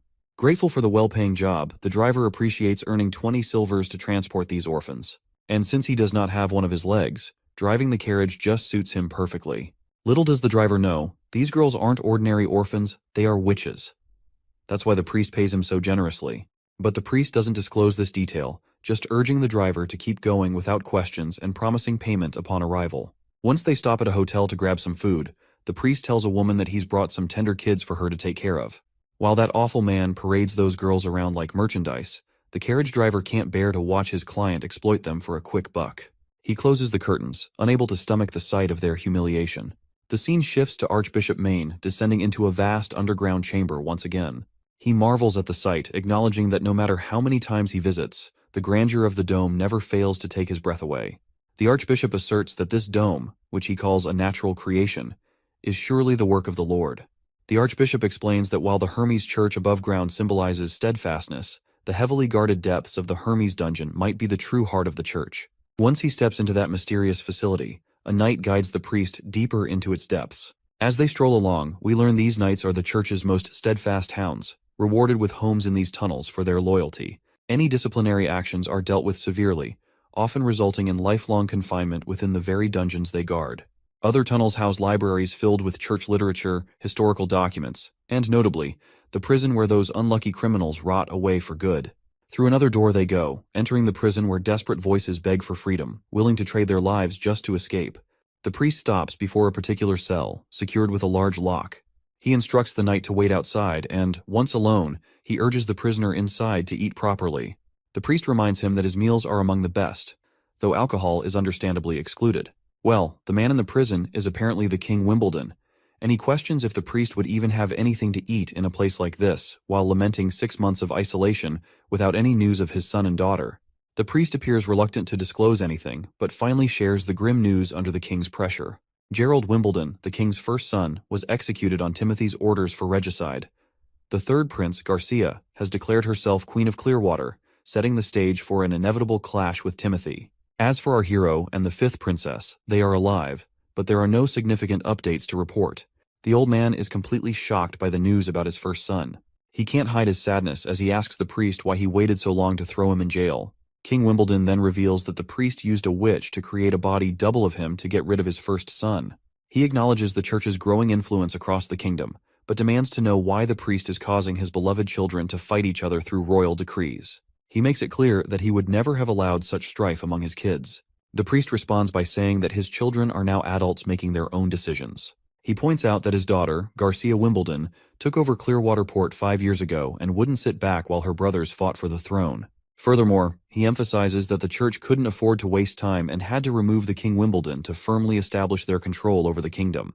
The priest declares that the continent will no longer be divided among the 4 great countries which are Dawn, Wolfheart, Everwinter, and Greycastle. Instead, it will unite as one land under the church's rule and governance. The old man, looking defeated as hell, drops to his knees, blood's dribbling from his mouth, but he still manages to spit out that he'll be waiting for the priest in hell. The priest, not giving a damn, brushes off the whole hell thing, saying their moves are all part of the church's grand plan. The king kicks the bucket right there, probably poisoned. But who knows? The priest sees this as their golden ticket to power, and he is preparing to take down the real enemy they have ahead of them. I guess he is talking about the demons, the true enemy they have yet to repel for the greater good of humanity. Honestly, church politics never really did it for me, but this series has been a wild ride. Can't wait to see what our hero gets up to next. Back at the Witches Association camp in the mountains, the witches who stayed behind are mourning their fallen sisters who died because they did not make it through their maturity. One of them speaks up, worried about their next steps. They barely escaped death themselves, and now their sisters who went off to find the holy mountain haven't returned in 2 weeks. Their food is also running low, which is only adding to their anxiety. Suddenly, they hear footsteps approaching. It's Lady Leaf. She enters the tunnels and drops to her knees, completely exhausted, and her face eventually meets the floor. Rewinding a bit in time, we find Lady Leaf walking a desolate path, her face pale from the harsh weather and hunger gnawing at her belly. Suddenly, her maturity hits hard while on this desolate journey. Just as she's grappling with this personal battle, a monstrous figure appears right behind her. Startled, she turns and begs for help, only to snap awake abruptly from her nightmare. As she sits up, Hummingbird tells her she's been out cold for 2 whole days. The other witches gather around, looking worried. One of them apologizes for discussing serious stuff right after she's woken up, but the sister insists they've already hashed it out. If Kara doesn't come back, Leaf will have to step up as the teacher to keep the association from falling apart after the recent losses. Without a second thought, Lady Leaf decides she's going to find Nightingale. This bombshell leaves everyone stunned. They're hesitant to believe Nightingale's tale about Border Town, unsure if they can really trust her. Lady Leaf then reassures everyone that they can find a safe place to rest, while she assesses the situation first at the Border Town. She instructs the purple-haired witch to take the role of teacher if she doesn't return, citing her experience as a former member of association. She places her faith in their hands, emphasizing that if Nightingale's information is accurate, Border Town will become their new holy mountain, potentially ending the need for their current association. Meanwhile, back in town, our party confronts some monsters. When one of the creatures vaults over the wall, Vanner thrusts his spear into its belly. However, as he tries to lift the monster, the spear snaps in half, causing the creature to crash back to the ground. The vice captain quickly orders the muskets to be prepared, and they promptly follow his command, shooting down the monsters without delay. One of the soldiers offers a spear to the vice captain, who is surprised to see a young boy named Claw there. Claw explains that he goes wherever he's needed to help. As the monsters lie defeated on the ground, the captain acknowledges that while they don't pose a significant threat, they must remain vigilant.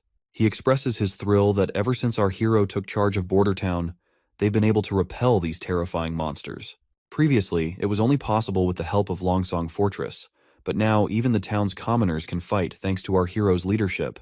He notes our hero's consistent presence on the mountain during times of danger, standing alongside ordinary soldiers. Suddenly, a hybrid monster appears, and a soldier promptly reports it as a winged lion hybrid. Lightning eagerly steps up to take on the monster, but our hero advises him not to rush. They stick to the plan. Lightning will act as bait to draw the demon's attention while ensuring she stays at a certain height. The monster lands on the wall's surface, and Lightning, brimming with confidence, decides to go for it, assuring everyone he won't disappoint. The prince officially initiates the hunt, but Lightning's confidence is momentarily shaken when he remarks that our hero's determined roar sounded more like a whimpering dog. After blurting out this unexpected comment, Lightning vanishes, leaving our hero unsure how to respond. He even asks the other ladies if he sounded that weird, and they reluctantly agree. The prince tells the ladies to stick to the plan and stay safe, and they nod in agreement. With a smile, the prince looks up at the sky, pleased to see everything going according to plan. Meanwhile, the monster is getting increasingly annoyed as our mischievous tomboy keeps pelting it with pebbles.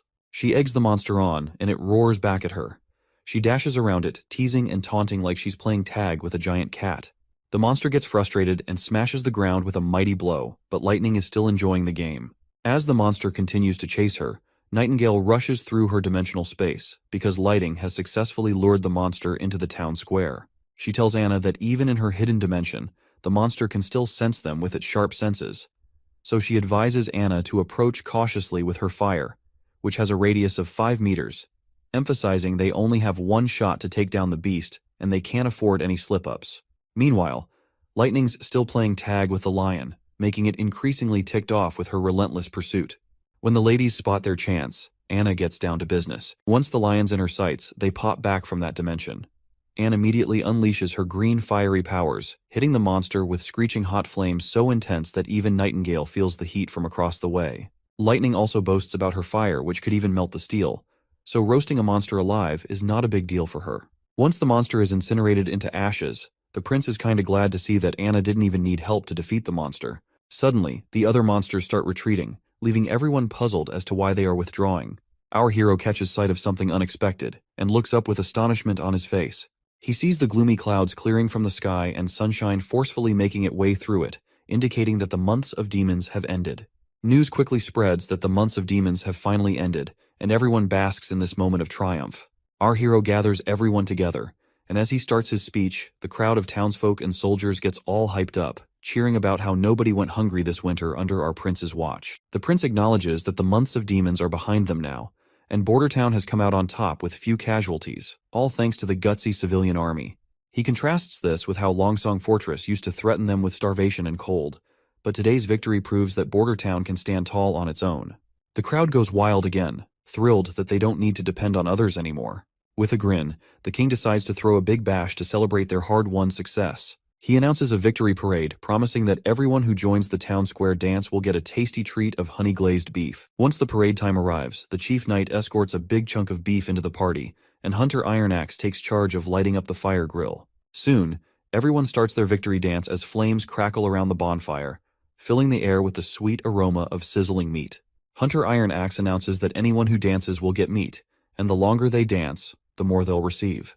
People eagerly volunteer to dance, thinking it looks easy, and they persuade their friends to join in since no dancing means no meat.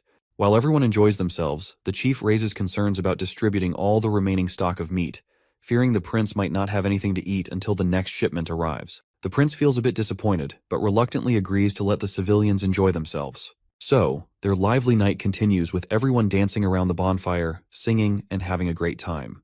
For the people of Bordertown, surviving the months of demons peacefully is an achievement worth celebrating, and festivities like this one will be remembered fondly for years to come.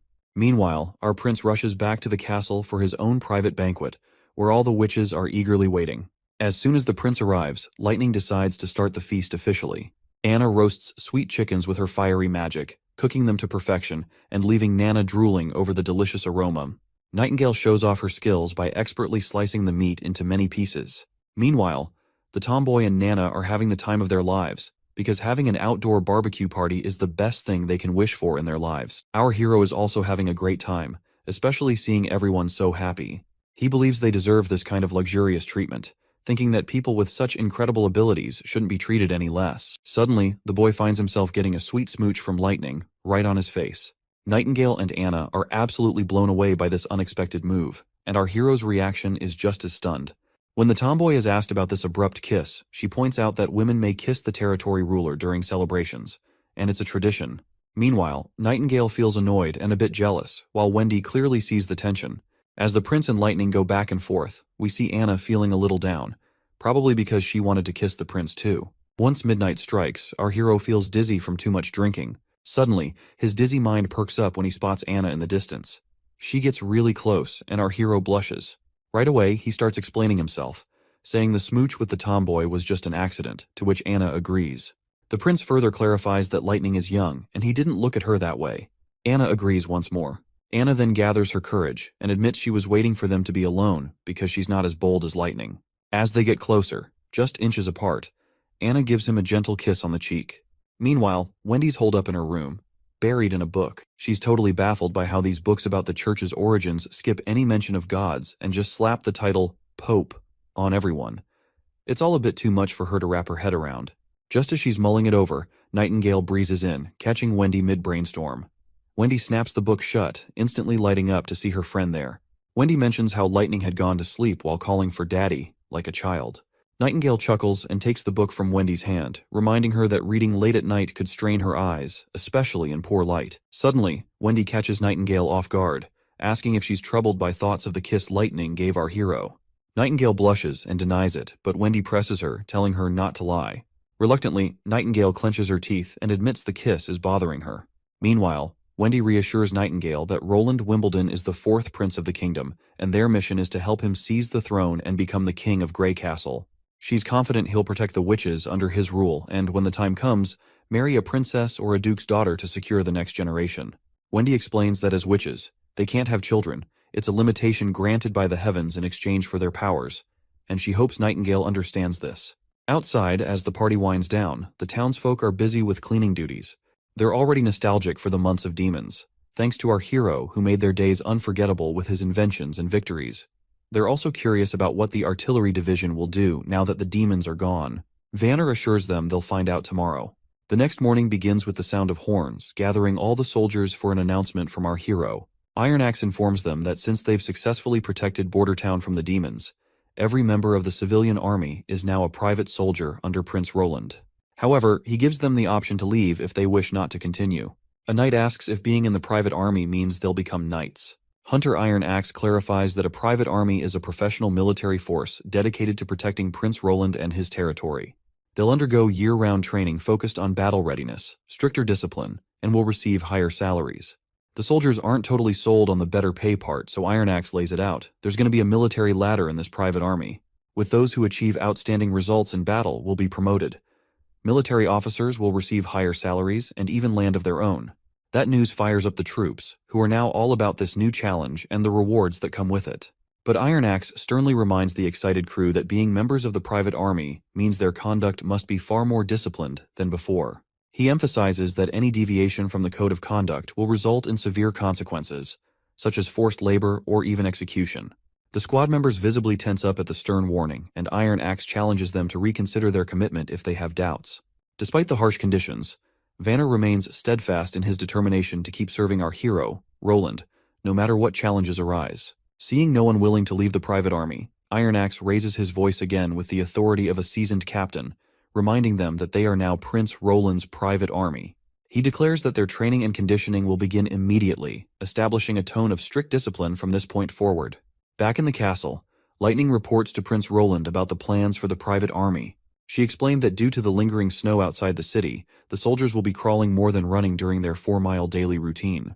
While Lightning admires the new blueprints our hero has recently drawn up, the prince himself is deep in thought, contemplating the daunting task ahead of him, creating the army's structure from scratch, including regulations, rewards, and penalties. The sheer magnitude of the task gives him a major headache, considering he played military chess in his youth, but has since forgotten much of it. He's determined to innovate and do something unprecedented in this world and time. As they examine the blueprints, the word bayonet catches their attention.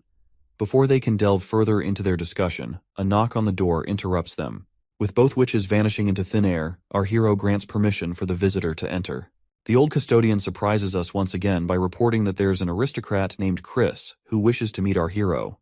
Chris had left during the months of demons and has now returned, visibly upset because his house was demolished due to the construction of the walls.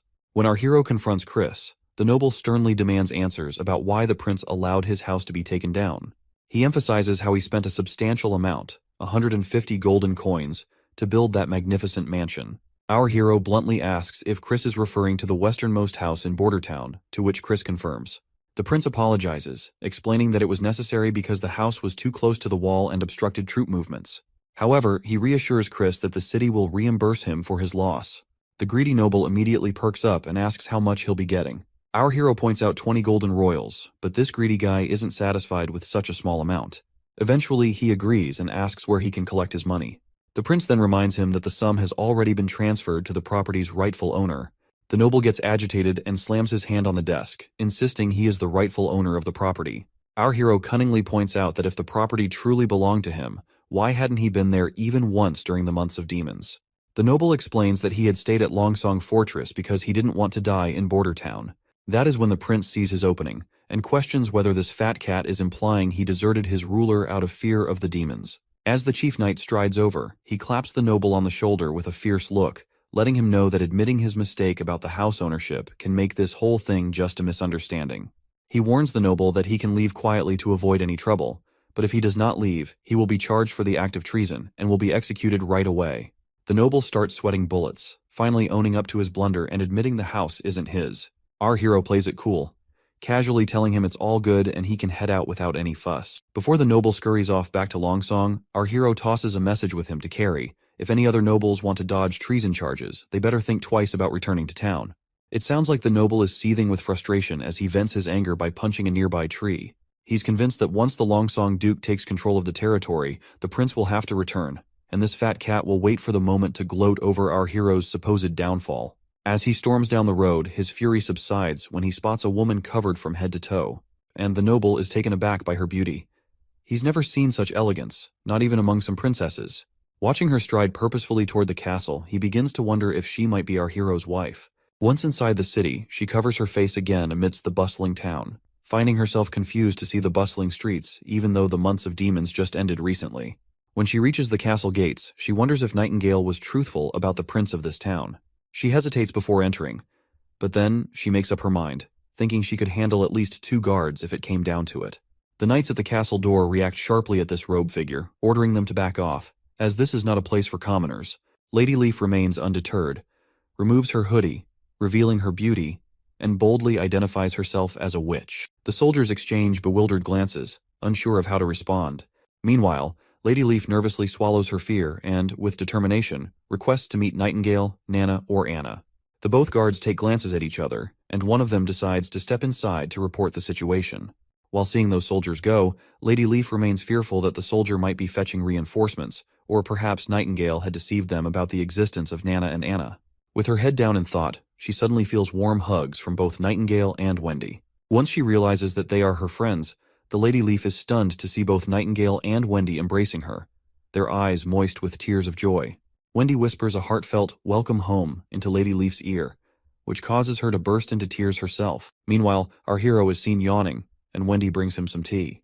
During their tea time, our hero inquires about Nightingale, prompting Wendy to happily reveal that Nightingale is welcoming a new sister who has recently arrived. Our hero nearly chokes in surprise at this news, while Wendy enthusiastically mentions that the sisters from the association have come to Border Town. Shocked and excited, our hero asks Wendy if they were not looking for the Holy Mountain, to which the woman explains that only 7 witches remain, as the rest were obliterated by the monsters during their adventure.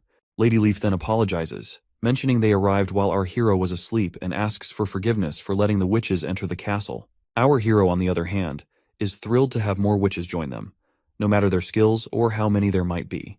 Wendy, though, drops a hint from Lady Leaf that these gals aren't exactly warriors, which means they might not be much help in a fight. You see, under the Stone of Divine Judgment's influence, these witches are kind of limited in their combat skills. But hey, the prince is cool with that. Having a witch who can zap things with electricity means no more dark nights, and one who can sculpt stuff means skipping all that refining and molding hassle. It's got our hero daydreaming about how much he can jazz up this ancient world with technological advancement using the power of witches. Nightingale abruptly snaps our hero out of his daydreaming, dragging him back to reality, reminding him that everyone is waiting for him. Shortly after, everyone gathers for dinner, with all the witches present. Our hero is pleased to welcome them to Border Town and hopes they enjoy the food, encouraging them to ask for anything they want. Lighting enthusiastically chimes in, agreeing that our prince is quite the generous guy and mentioning how he's always open to new members as well. One of the witches scolds Lighting for being so casual with our hero, but our hero dismisses her concerns, saying they don't bother with titles or formalities and urging everyone to start eating before the food gets cold. Meanwhile, the other witches watch Nana and Anna using what look like 2 little sticks to eat. These newcomers have no idea how to handle these utensils, so they can't help but stare in confusion.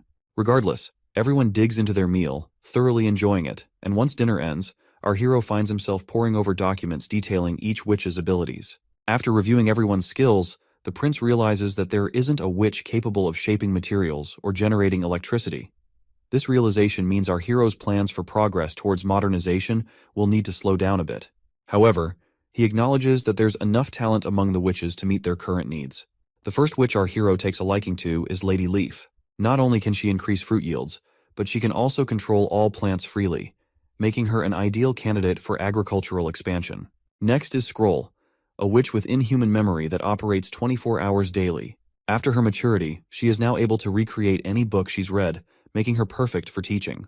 Then there's Hummingbird, a cute witch who can make things weightless or adjust their weight with her magic. This makes her invaluable for lifting cargo or adjusting payloads. Fourth is Soraya Zoan, from a merchant family in Grey Castle's capital. She can recreate lifelike landscapes using her magic brush without needing paint, ink, or paper, which makes her essentially a walking camera. Echo, the fifth witch, hails from the southern continent and can replicate any sound, making her a master of sound illusions. Finally, Lily, who just turned 16, has the ability to prevent food from rotting, potentially helping with food preservation. But our hero has yet to figure out if her powers can also kill bacteria. However, after Lady Leaf, the seventh witch, known as Moon, is the most intriguing witch. A young girl who doesn't talk much but is a priceless asset because she can magnetize metal. Her ability was upgraded after maturity, and now she can magnetize almost anything. Nightingale reveals that Moon was regarded as the most useless in their camp and often bullied by their teacher, Kara. But for our hero, magnetism means he has a way to generate electricity, which is the oldest trick in the engineering books, and all credit goes to Faraday. With electricity, they can have light, and it won't be long before another miracle happens in his territory. He decides not to categorize the witches into battle and non-battle categories, but instead prefers to place them into 3 large categories. The first category is self-reinforcing, consisting of passive abilities that are not affected by the Stone of Divine Judgment. The second category is summoning, and as the name suggests, the magic is summoned outside the body, but with an area of effect of 5 meters or less, and this ability can easily be suppressed by Stone of Dive Judgment. The third category, power attaching, is all about directly attaching magic to their target. The process is slow, consuming a hefty amount of magic, and can be interrupted by the Divine Stone of Judgment. However, once the conversion is done, the added properties become intrinsic to the object. They remain effective even in the presence of a Divine Judgment stone. Once he sorts everything out, he calls it a day, knowing that things are about to get a lot more hectic from here on out. But that's a story for another day. I'm sure you all enjoyed the journey as much as I did. Even after reaching this point, we're left craving more, eager to see how our prince will achieve the utopia he envisions. And let's not forget about the intrigue of church politics and the mysteries surrounding the demons. There's so much more to uncover.